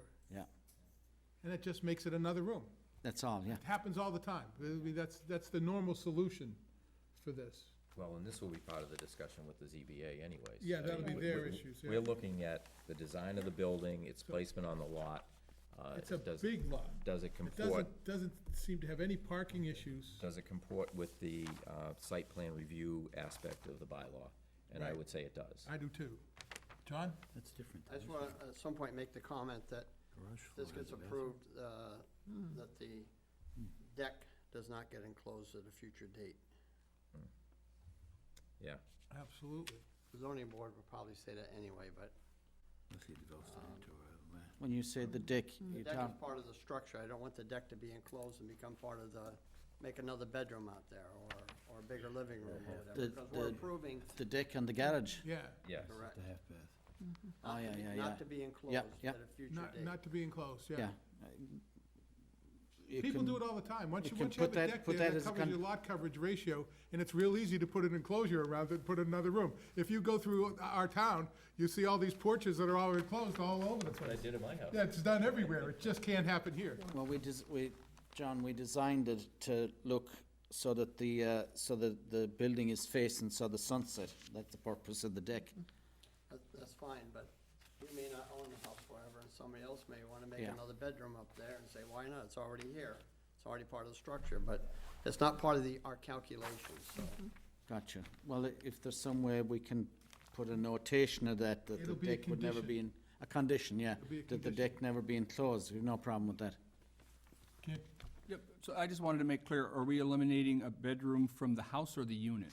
House. the house. And he's gonna come back with a new plan for you to approve before we send it off to ZBA, so we can have a full set going to them. What I was hoping is that we could get approval this evening pending we get the plan for the existing, Right. for the primary, so that we can continue with our meeting with the ZBA. Correct, but we want it to be done before you take it, we wanna see a plan before you go to the ZBA with the wall removed. Okay, We gotcha, can- gotcha, yeah. Tom, they can approve it administratively, said, yeah, that's Yeah. what they said, you did it. Your paperwork's keep moving, so when it goes to the ZBA, it's ready to approve. Yeah, exactly, yeah. Well, I can do that, we can do that for December 13th. I'll move that we approve the site plan for this house at. And design review. And design review for pending the primary residence changes that are gonna be done administratively. No more than 4 No bedrooms. more than 4 bedrooms. With the condition that the balcony cannot be enclosed. Deck, yep. Yep, the deck. Pat's got an issue here? Yeah, What is it? well, the septic system is way over here by the house. Mhm. The apartment is proposed to be here. And Scott McGann says he suggests that the gentleman place a septic tank near the proposed apartment, so only liquid would flow that distance and not raw sewage, and there is logic in that. Absolutely. So, So he has to approve it anyway, we don't get to approve the, yeah, but that's septic part of I this. had a conversation with, and it doesn't have to be night, all you need to do is put in another all tank. we have to do is put a tank there and then flow the liquid to the The existing, leaching field, yeah, because we have 2 leaching fields. Makes sense. okay? Okay, and there are a lot of other things here too, Steve Rafferty, on his comments. What Well, each one has to have its own water service, and it has to be 10-foot offset from any septic or sewer system. And currently, the service traverses another lane, a separate lot. So he wants proof of a utility easement for the existing and new service from Seabreeze Lane. Those are building permit requirements that we that he's gonna have to deal with whether we say anything or not. When you go to get that water meter, that's where Rafferty comes in, and you have to do it his way.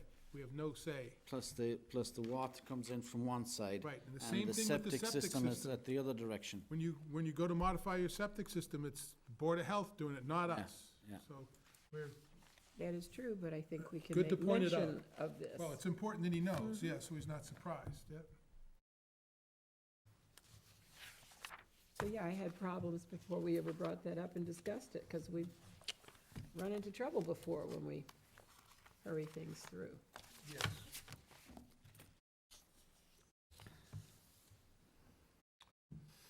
So we have a motion? Any more discussion? Do you need a second? Second? All in favor? Aye. Opposed? None? You're off. You're by us. You need to change the architectural plans, get the wall down, make sure you're all set with Board of Health and the Water Department. And they don't like lines running across another property. They may make you run a new line for this, they may not, but that's a DPW issue, not ours. Yeah. So you've got to deal with them. Okay, A no lot of, problem. lot of work cut out for Yeah, you. you're not done, but No, you're I know, moving but forward. this is the first step. You're moving forward. Who do we get the drawings to when we get them completed next week? Bring it to the planning office, please. Planning office, okay. And they'll call us and say they're okay, and away you go. We'll add them to the plan and send them along. Was there any public comment on this? Yeah, we didn't have any public comment. Does anyone have any comment on it? Nope, I didn't see anyone jumping up. Okay. Thank you. Okay, happy Thanksgiving, everybody, and too. thank you very much. Good luck to you. Applicant Jerry Rogers, site plan review to construct a storage building at 689 Gifford Street. We have a draft decision here. Want me to read it? Absolutely. Do you want, I'd love to have you read it. Pat? Okay.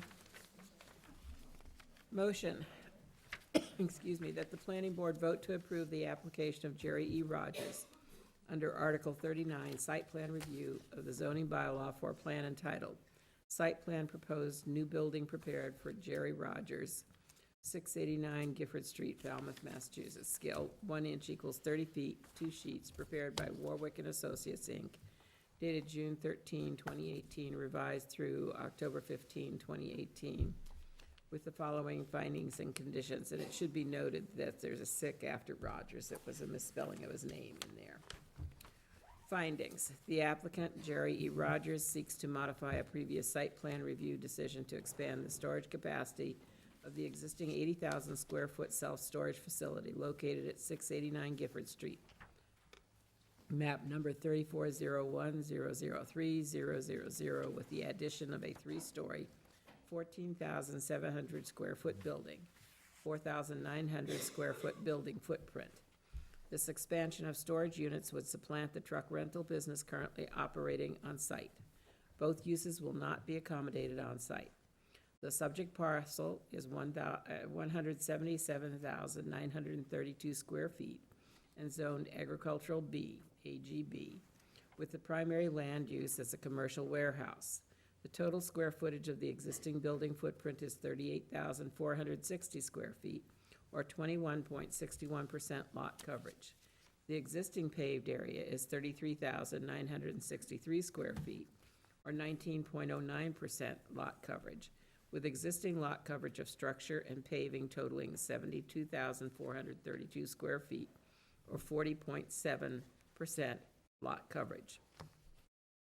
The proposed building footprint is 43,480 square feet, or 24.44% lot coverage. The proposed paved area is 28,943 square feet, or 16.27% lot coverage, with proposed lot coverage of structure and paving totaling 72,423 square feet, or 40.7% lot coverage.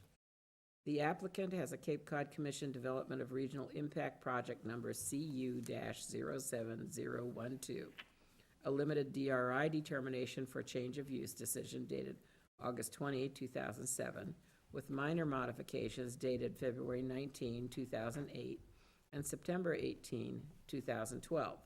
The Cape Cod Commission has consulted, and it was determined that the modification of the project and to the decision was de minimis in nature and required no further action by the commission. The Planning Board also issued a special permit decision on October 17, 2007, for lot coverage allowed under Section 240-69D of the Falmouth zoning bylaw. The Planning Board determined the modification to the project and special permit decision was de minimis in nature and did not require a new public hearing or modification. The Planning Board views the removal of the truck rental use along with the associated truck storage parking field with the replacement with a storage building as having a positive impact on groundwater discharge. The removal of the truck rental business will also reduce the number of anticipated trips onto and off of the site and will not require a traffic study. Falmouth Fire and Rescue Department addressed concerns with the site plan in a referral dated September 10, 2018. Fire and Rescue determined that the loading dock at the rear of the existing structure will inhibit the turning radii of an emergency apparatus to navigate between the loading dock and the proposed storage building.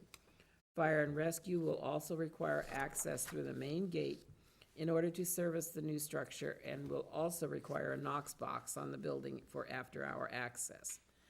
The board will condition its decision accordingly.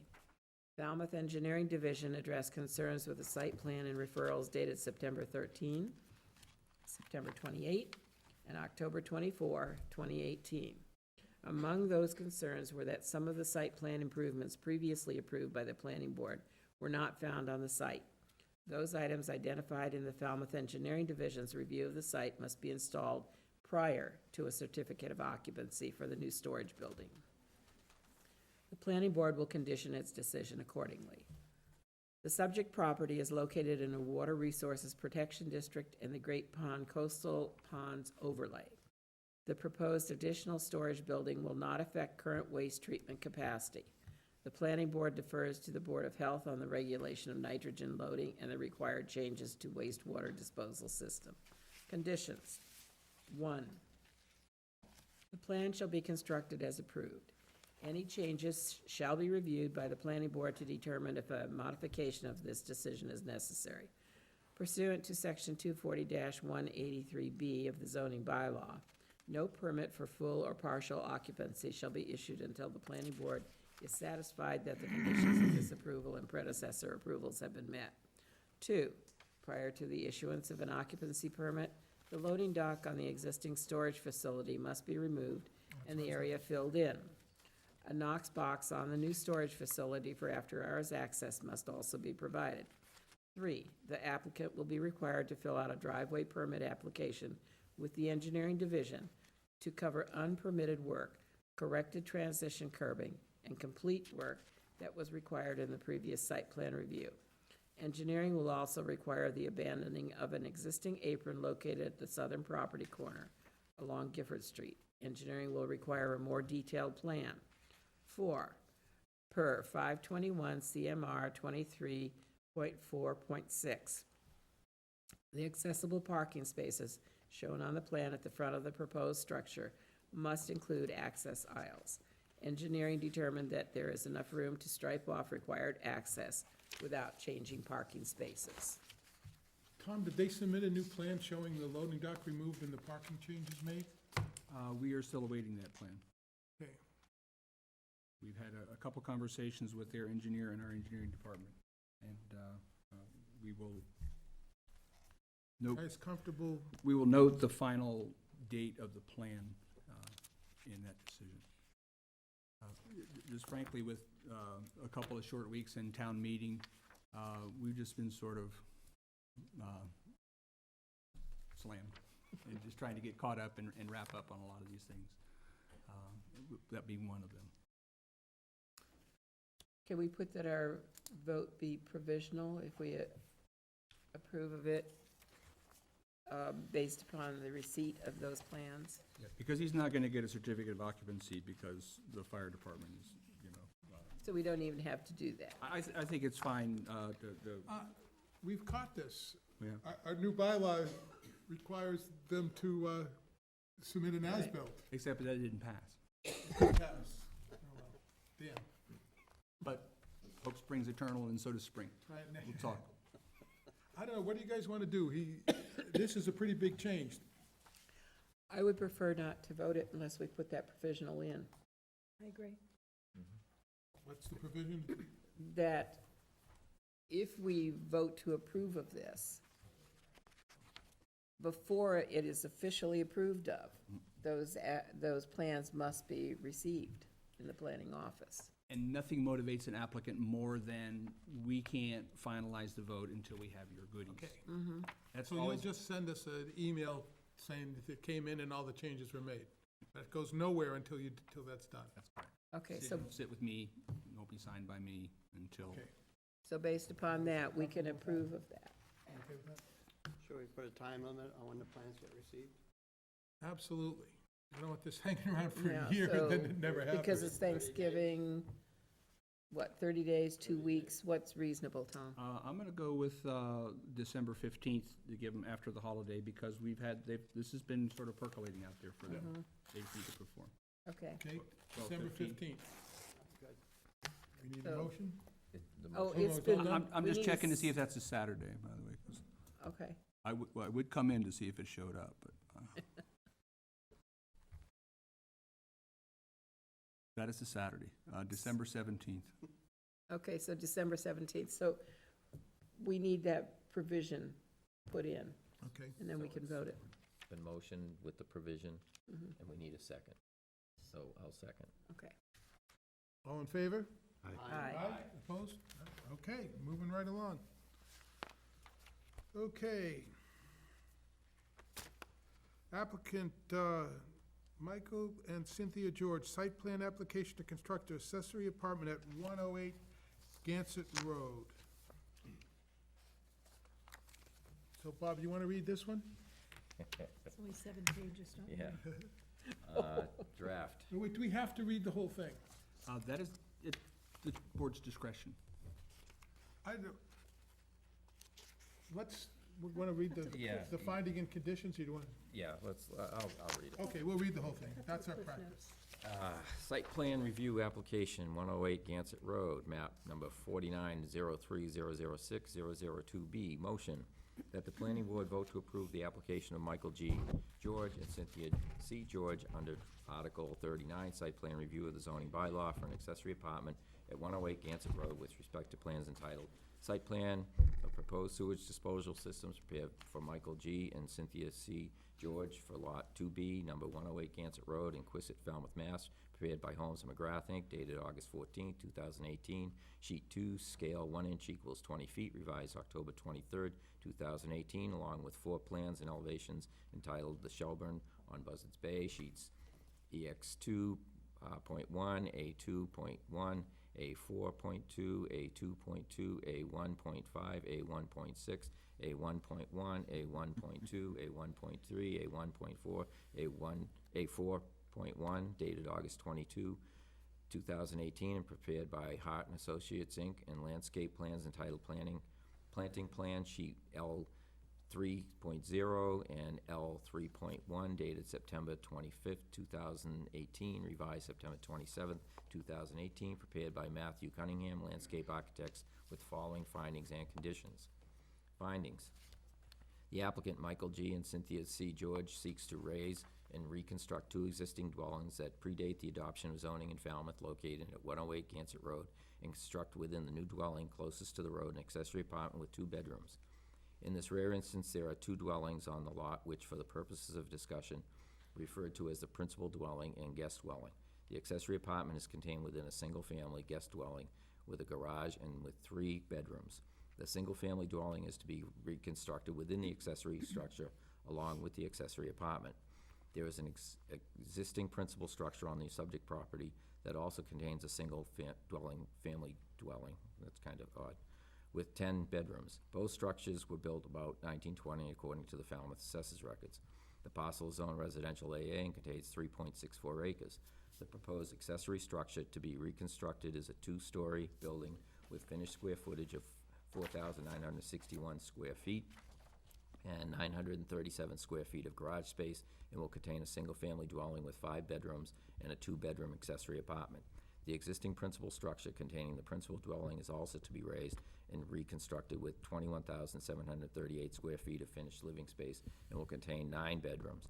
The proposed percentage of total floor area of the accessory apartment is 3.7% of total finished floor area of the principal structure containing the principal dwelling. The accessory apartment is proposed as a caretaker's residence as represented by the applicant. The accessory apartment, due to grade changes at the site, will have a separate driveway entrance to service only the accessory apartment to allow for direct access to the accessory apartment from the street level and parking designated for the accessory apartment at that level. A new Title V septic system is proposed to serve the accessory structure with the accessory apartment, and a new Title V septic system is also proposed to serve the principal dwelling within the principal structure. The applicant's attention is directed to the Water Department's referral dated September 24th, 2018. Each occupied structure on a parcel must have a separate water service per utility regulations. The referral indicates a separate submittal for water service to the Water Department is required for review and approved. Board of Health referral dated August 31st, 2018 indicates the subject parcel is not located in a coastal pond overlay district, and therefore the subject parcel does not require enhanced nitrogen removal.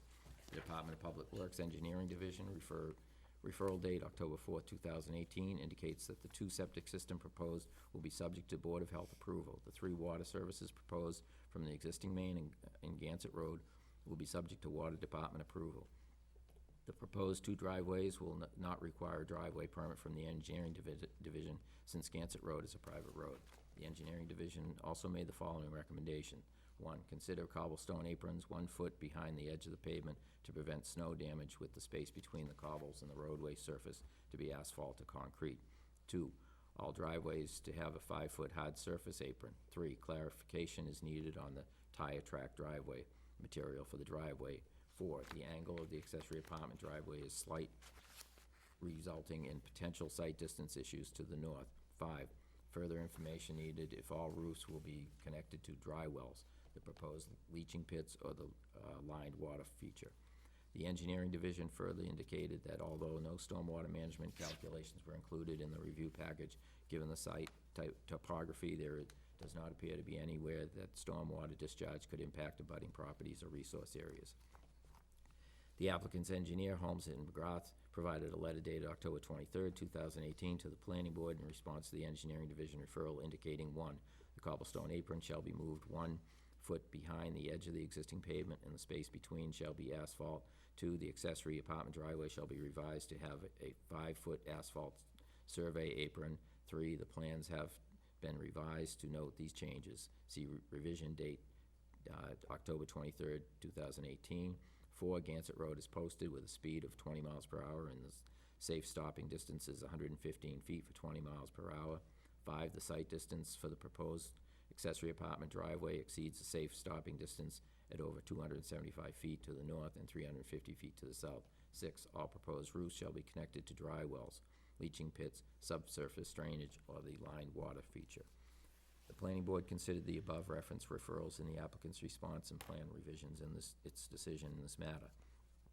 The Planning Board's review does not include building code review, and the Board defers to the Building Commissioner as to issues related to building code. Findings pursuant to Section 240-23I and 240-192 of the zoning bylaw. A, the Board reviewed the site plan in its entirety, including both dwellings and various accessory structures, in addition to the proposed attached accessory apartment within the guest dwelling. B, the Board's approval includes a second driveway for the accessory apartment due to grade changes on site with provisions agreed to by the applicant contained in Holmes and McGrath's letter dated October 23rd, 2018. C, only 1 accessory apartment is defined in Section 240-23I of the zoning bylaw shall be allowed per lot, and the above reference application and plans comply with this requirement.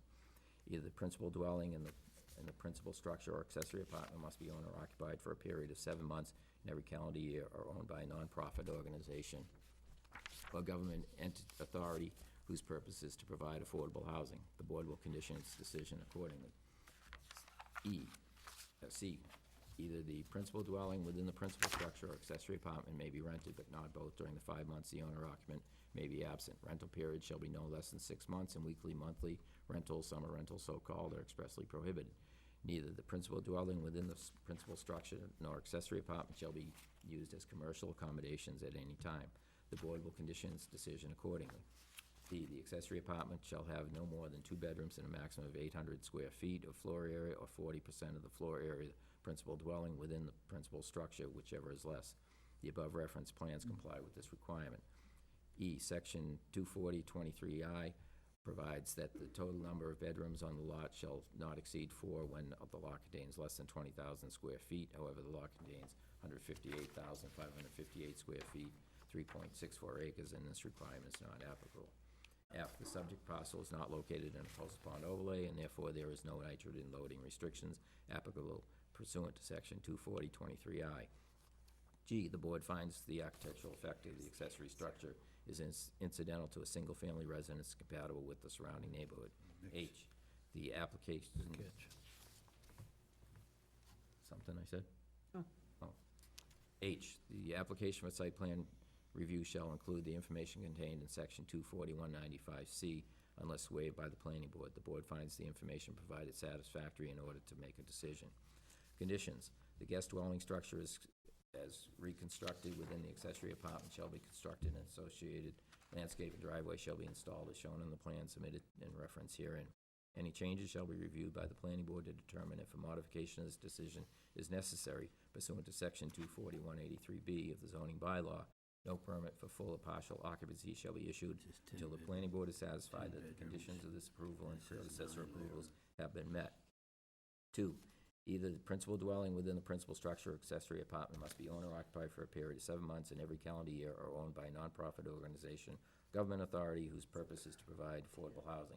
An affidavit shall be submitted annually to the building commissioner, signed by the property owner, attesting that the principal dwelling within the principal structure or accessory apartment has been owner occupied for a period of 7 months and not otherwise rented as set forth above. 3, either principal dwelling within the principal structure or accessory apartment may be rented, but not both during the 5 months the owner occupant may be absent. Rental period shall be no less than 6 months, and weekly, monthly rentals, summer rentals so-called, are expressly prohibited. Neither the principal dwelling within the principal structure nor accessory apartment shall be used as commercial accommodations at any time. Use and occupancy of the accessory apartment by a caretaker or caretakers of the subject property shall not be deemed a rental or commercial accommodations with respect to the accessory apartment for the purposes of this condition. Wow, so I counted up 16 bedrooms. 9 and 7, right? Did you- 5 plus the accessory apartment, right? Counting the accessory apartment. Right. I got a total of 16 bedrooms. At one point, it says 10 bedrooms in the main structure, and then later it says 9. 9, so I saw 9, 5, and 2. So it says 10 first, and then it says 9. Well, that would be 17 if, Yeah, but the accessory apartment is contained within a single-family guest dwelling with a garage and with 3 bedrooms. Does the guest dwelling currently have 3 bedrooms then? yes, it does. Okay. But it says 2 bedrooms And the in early on. the accessory is 2, and the guest house is 3. There's 5, is that? no? There isn't currently an accessory, so this is why No. I'm finding this confusing. Well, on Gansett Road, they're tearing down both structures and building new. So it'll be, the accessory structures in the front house. I understand that. See, We can just defer to the Board of Health. I have real problems with this. Okay. You know, I think we'd be setting precedent. I mean, they talk about it predating the zoning in town. Well, if you tear everything down, you've got an empty lot. So there's nothing there to predate anything at that point. When you tore down the Zelinski house, Town Fair Tire isn't historic. Right. So I don't buy that argument at all. You're putting an accessory apartment in an accessory building. You can't have 2 primary residences on a lot. I don't care how big it is. So for those reasons, I can't vote for this at all. I don't care how nice it's designed and all that. I just think we're setting a precedent that we're going to allow accessory in an accessory. I mean, one has to be one or the other. Well, not only that, Bob, but the original guest dwelling with the garage, the way I'm reading this is that they had 3 bedrooms. Then they're gonna increase it to Right. 5 bedrooms. Right, Exactly. Plus 2 bedrooms for the yeah. Exactly. caretaker. And sure, they're cutting one bedroom off of the main house, but the numbers are just going, Yeah, they've got plenty of land there. But I'm not so sure when you start calculating, because there are wetlands there too. Well, I just wanted to point out that it's not a given that they get to tear down both buildings and rebuild them. They have to get a special permit from the Zoning Board of Appeals to raise and reconstruct those two buildings. But if, and there's a stipulation in Massachusetts general law that if two structures, most towns consider them dwellings, if two structures were on a property that predates zoning, then someone could divide that property as closely as possible into two separate lots, even though they don't comport with zoning. There is precedent in state statute for recognizing structures and buildings or houses that predated zoning. So to the point, is this gonna set a precedent? Well, for anybody who wants to tear down two houses and build two new houses, and if they get the ticket punched by the Zoning Board of Appeals to raise and reconstruct, that's sort of the precedent. So I don't think we're opening a floodgate. It is no doubt unique. When we looked at it, we kept looking at this plan and we originally thought it was an accessory structure. But it's two houses that are there now, and if the Zoning Board of Appeals punches their ticket, then they get to raise and reconstruct. So they gotta get a special permit that includes both those issues. Right. see, now, if the lot was divided, case closed, it wouldn't be an issue for them. But because it's still one lot with two principal dwellings, one with an accessory, I just can't buy that. And supposedly, we would say, well, the building that the accessory is in is then the principal, and the owner would have to live in the accessory or that guest house. Yeah. According to the way our bylaw reads. Yeah. We have a letter in the file saying that someone checked that they're not year-round residents, but I still think we could approve it on just the ownership level because they are subject to the affidavit, and it has to be signed. I understand it, but, I'm agreeing with Bob. I'm just saying on the ownership issue, I think,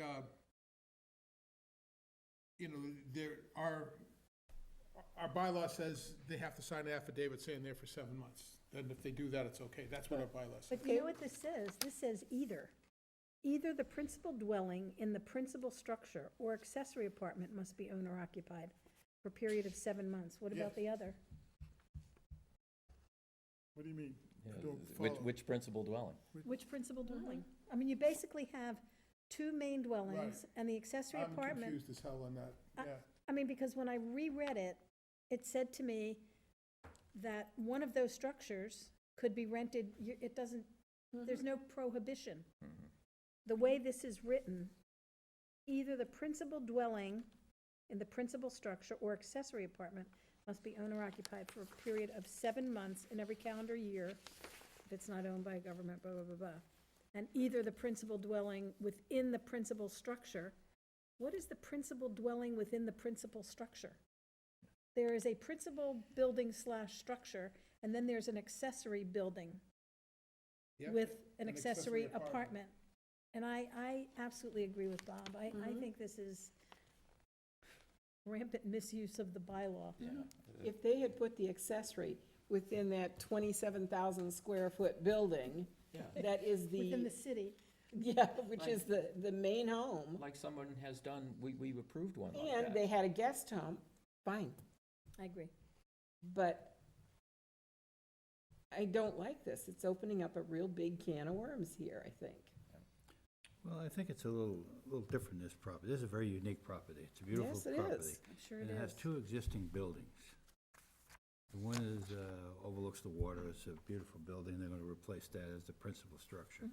The other one is a bit of a barn or something. It's going to be another structure added on with an accessory apartment, presumably for the caretaker. So somebody's gonna be there all the time. And I see it as 2 bedrooms on the accessory apartment, 3 in that other building, and then either 9 or 10, it's confusing in here, there's two, it says no more than 15. What also concerns me is if you look at it, the water department requires a separate service, and then we say there's 3 services. There's only 2 buildings, so I don't know why we have 3 services in the The water conditions. department always, when you put a accessory apartment, they're always gonna make them put a separate service in. That's their standard. So is there 3 water services? Yeah. That's what they're saying. But Paul, it says that one has 3 bedrooms, and here it says it has 5 bedrooms. And Well, it would have 5 with the extra 2. But that's not what they're saying. 5 bedrooms and a 2-bedroom accessory apartment. That would mean there would be 7 bedrooms in that Yeah, building. that's, I read it as 7 when I read it, but, it's a lot of bedrooms. John, did you have something you wanted to weigh in I on? think, aren't we, isn't the zoning board the permitting group on this application? Are we not supposed to just do design and site plan review? We are. We're talking like we're the permitting board here on this application. I don't think that we are. That's a good point. Well, see, this is where, Jim, Tom's got his. This is where the zoning board wants to take care of everything. this is where That's their argument. having one board, That's their argument. They're Yeah. better at it than we are, so. Well, they're more, I shouldn't say better, that it's more in their purview. Yeah. But I think in this case, we're not the permitting board, We're not. unless I'm wrong. Tom, you have something to bring up? Yeah, as I said, we started this off, we sort of looked at the plan and thought, well, this is sort of the garage building, this front building. So if we were building essentially this as a detached, as an accessory structure to the big house, then the ZBA would be the permitting authority. But because they're putting the accessory unit Inside a structure. in Yeah. the So structure. we are the, so we are. And so then we are the are, granting authority. I believe, the permit granting authority for this. Now, whether they get to build both of them, where they get to raise and reconstruct them, is the ZBA's call, if they get to tear down both houses and build both houses. But I believe we are the permitting authority for this because it is an accessory within an existing building. And to your point, is a property owner gonna live in the smaller house, or the bigger house? Or because there's 2 houses on the lot, does the property owner have to live, on the property? Those are some of the vagaries that we have with this very unique, application. And I don't have a ready answer. Yeah, because what I was gonna say is our site plan review in the accessory apartment, we would be judging whether it fit in that structure, but then we judging it based on that structure or the other structure, and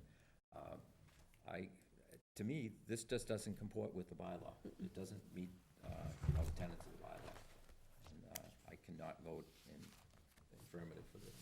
Agree. It just doesn't meet the bylaw.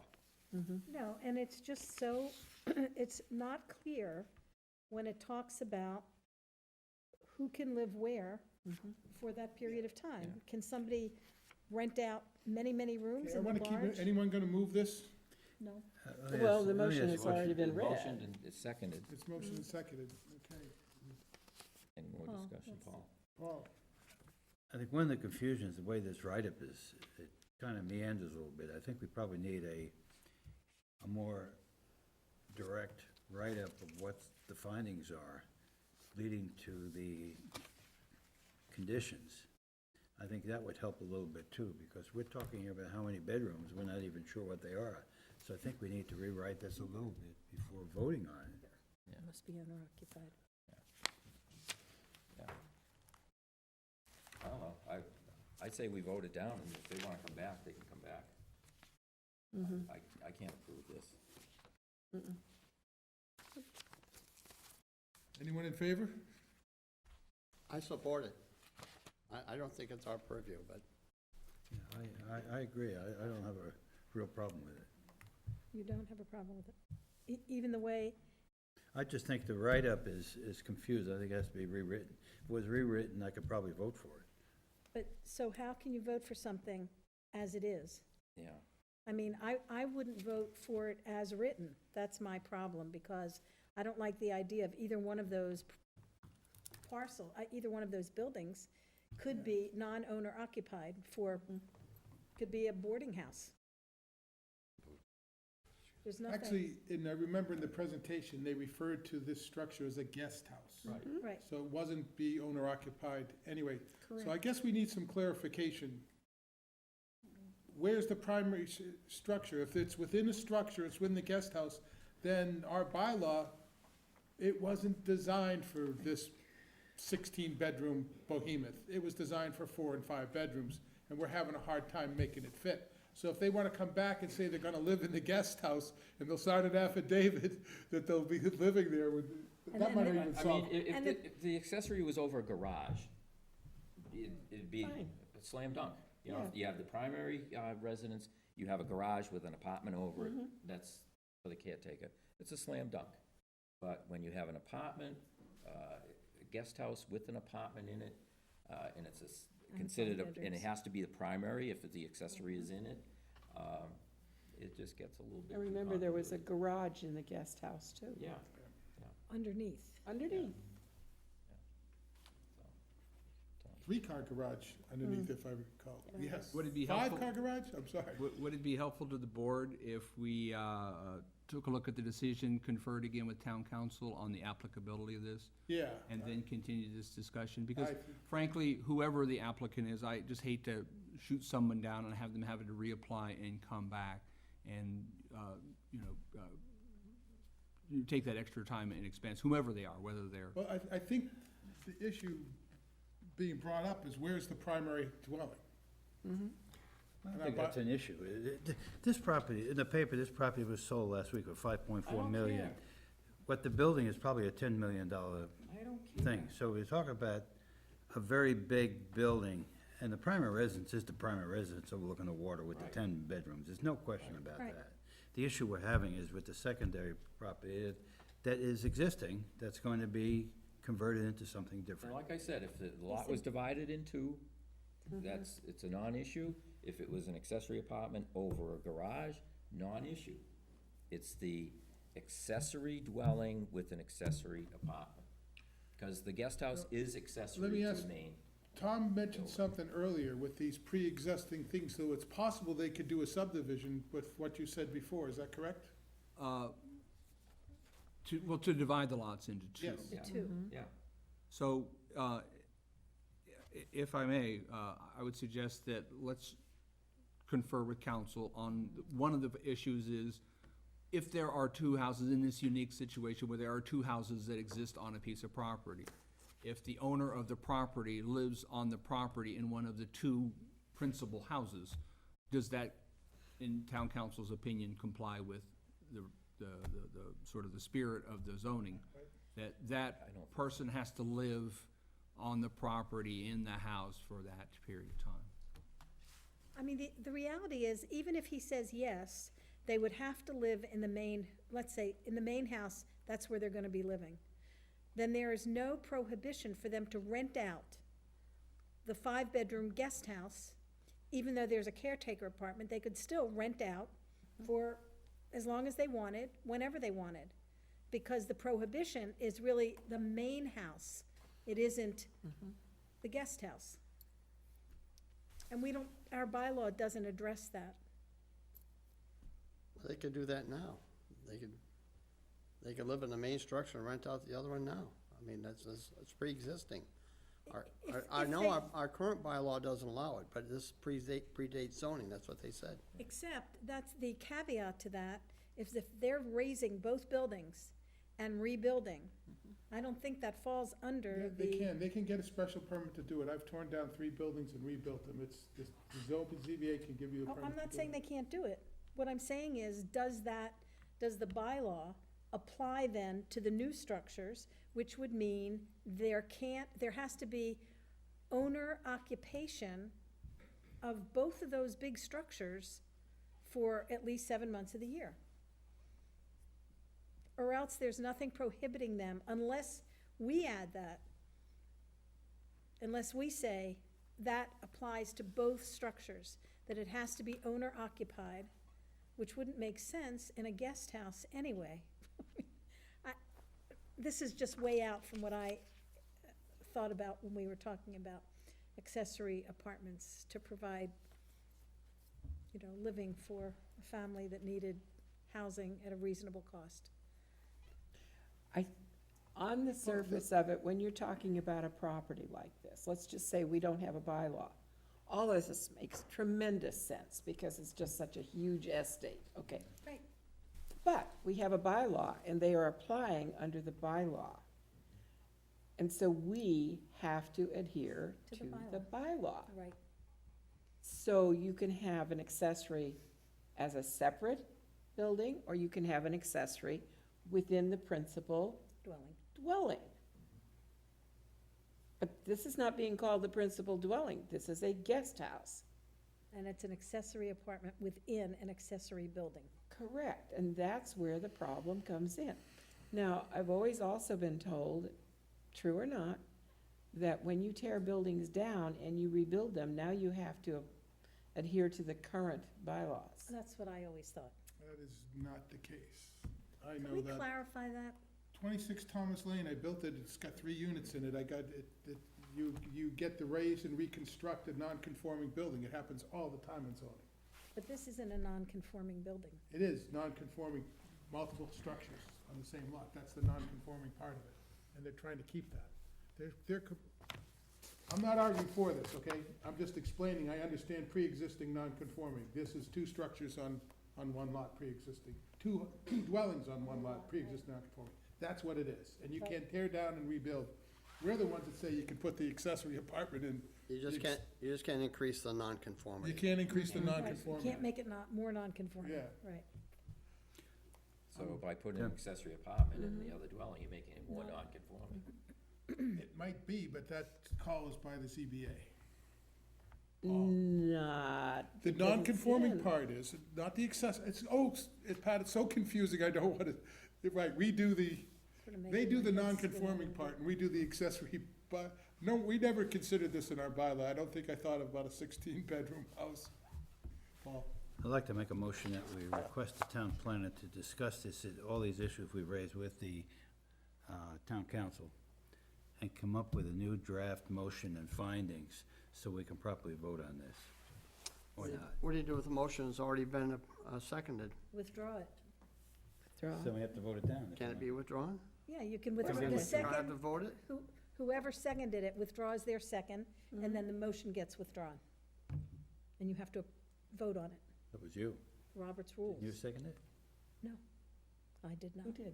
I don't did. remember. John did. John did. Okay. So are you I'm willing? not gonna withdraw it, no, I'm not. I think it should get voted. Stand off. Well, we got an even number here, John. I can't, Well, it's easy beans. We vote it down then. Well, Because, except as Tom said, if we vote it down, then they have to come back and redo the entire thing. That's the way it should be. yeah, it can be done. As it But- is, But when you take the vote, it might get approved. might. As it, and it's simple majority because it's site plan. As it is, though, if we're gonna have town council look at it, we're going to have to ask for an extension, because our last meeting is November 27th, and the deadline on this is November 28th. So we'd have to ask for an extension. So, Been moved and seconded, Call for the discussed, vote? and wow. I'm confused myself now. I'm totally confused. I need more information. I guess I have to vote against it because I don't have enough Well, you have to information. call for the vote first. I'm just finishing discussion. Okay.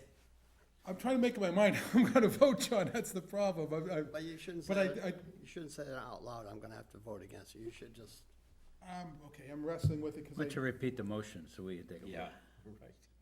It's right. already been Bob's gonna recorded read the into next the 4 minutes, so- pages, right? She can repeat the motion. so he read the motion and it's been oh seconded. no, we don't need to repeat it. All in favor? Aye. All opposed? Aye. Aye. Aye. Doesn't pass. That was difficult. Was. Difficult to understand, not, Well, I know what they're trying to do, but how it was So trying what- to relate it to our bylaw. What was the vote? Well, there are at least 3 here. 1, 2, I have 3, 150. 4, okay. I was against. So five and Five. 1? 5-1. Okay, Well, 1 4, 5 against. yes. Yeah, 1, 4, 5 Yeah. against. 150. Okay, so almost unanimous. But I would suggest that we need to get a reading on this from town council in any case. Okay, where are we next on the agenda? Release a Okay, covenant. Release of covenants. Did you all see that? It Yeah. Yeah. doesn't say in the letter what the address of the property is. It just references the file number. Where is this? Route 28A, You got a plan? yeah. There's the railroad, Oh, that's the deed. Release so, and that's what was planned, the easement and the driveways. there's Oh, a it's hard deed. to read it. All righty, if I may, Mr. Chairman? Yeah. Please. This is a request for a release of a covenant for a subdivision from the 1980s. It's not unusual, we find these things occasionally with refinancing and things like that, where one of the closing attorneys does a literature review, a deed title search, and discovers some anomaly like this. So the lot's been sold, built upon. They just need for their financing purposes to clean up the record and release the covenant. I think we did one of these probably 2-3 months ago as well. So these are for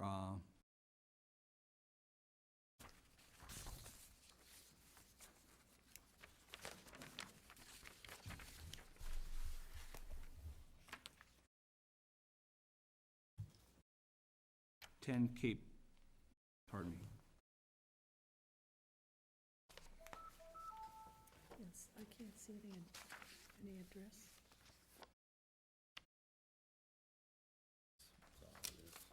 Here's the.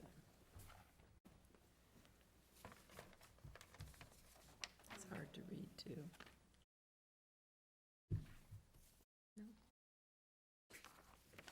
I forget reading this. It's not happening.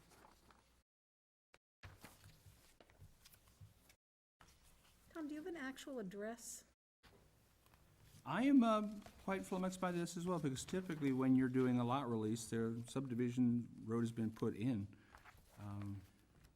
Requirements of construction ways entitled on State Highway Route 28, Arrow. I don't have enough information All right. here. We'll roll it up to our next meeting, and Yep. we'll... You okay with that? I Yeah. can't even, No, Yeah. I gotta have, Yeah, once again, I apologize for the confusion on that. My question is, did they fulfill the original conditions of the covenant? There's a house built there, so... 28A. It's not in But here, was it's there here, any the covenants release for the and road to contract. be built or I don't know. finished? We will maybe I continue do. that. Yeah, it's there's okay. another piece of paper here. It's okay, That still doesn't clarify it. it does. Does? Lots 5A, 8, 6A, State Highway, Route 28A, North Falmouth.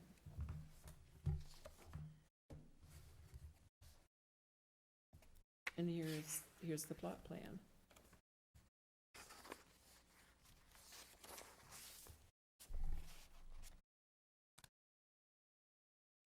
It's been sitting since 1989. I think if we give them an extra week, we'll sort it out. So we'll see this again? Correct. You guys okay with that? I just want to know if the original covenants were fulfilled. Okay. There must have been some covenants because we're. Yeah, what were they? Yeah, what Well- are we being asked to release? Well, typically, the covenant is on a subdivision that says you'll put the road in, you'll put the pavement in, you'll put the, Drainage? yeah, all that good stuff in. So I'm just asking if that was done. We'll drill down and let you know. Okay, I'll do that next so time. we'll come back next time. Okay. All right, here comes the fun one, folks. Mr. Fox? This woman has been here for a little bit, and she has a question about the Banner development. She was hoping she could ask a question? Didn't we already do that? Well, we didn't ask for if there was anything from the public here for the banner's development. Please step up if you've been waiting all this time. You need to come over there and identify yourself. Yes. I'm sorry, You won't see me now, though. we will hear you. My name is Jean O'Brien. I'm one of two owners of number 8 Reynolds Street, which is directly behind John Banner's house. My house has been there a lot longer, and his is more recent. But this proposed 2-story garage obstructs the view of my 6 windows in the rear of my house, which is an extensive view of, if you're familiar with Mara Vista, the ballpark between Toledo and Iroquois Street, and the nice-looking Iroquois Street houses, and the woods from Cedar Street back to Cypress Street. All of these things I can see from the rear windows of my house. And it will be obstructed by this. I don't know if that's grounds here. I think that's gonna be a ZBA question, but you had to go to them because they are the special permit granting authority, and one of the conditions in their approval is neighborhood character and views and vistas, and that is their call, not ours. Could somebody tell me what ZBA is? Zoning Board of Appeals, they meet here on Thursday nights? Yeah. So I will make sure that you have the information about when the hearing is for the ZBA. So if you get me your phone number, we'll give you a call tomorrow. Thank you very much. We'll talk about that. And she was here very early. We were chatting. I'm sorry. He tried to get me out of the building because he thought we were raiding teenagers, trying to cause mischief before I got here. I'm very sorry, I looked around and I didn't see anything, I didn't mean I to. know, I'm too sure. I want you to also know I drove up from New York City to discuss this. Oh, no. And You we'll should've be going called. home for Thanksgiving. You should have called. Well, what do I know? Oh, thank you. They'll have to notify her, Tom. And we'll give you a ring. Thank you so What? much. She's a direct abutter, they'll have to notify her, the ZBA will. Yeah, But Yeah. still, it's fine. yeah, she'll get notified through the ZBA, yeah. There's a FedEx thing. Yeah, Maybe I they believe did your notify. whole issue's with the ZBA. And not chances us. are she may have already been notified by the Yeah, zoning notified. board of appeals. Thank you. So Jean O'Brien. That is I. I'm not gonna read your phone number out loud on TV, but that looks like I can read all those numbers. Oh, God help me. You look fabulous. Mr. Walker, we did public comment before you got here, but you know what? If you'd like to step up real quick, you're here. Do you have anything you want to address us? Oh, thank you very much. No, I don't. Thank you very much. Okay. Very nice. And I think all We're glad to have you.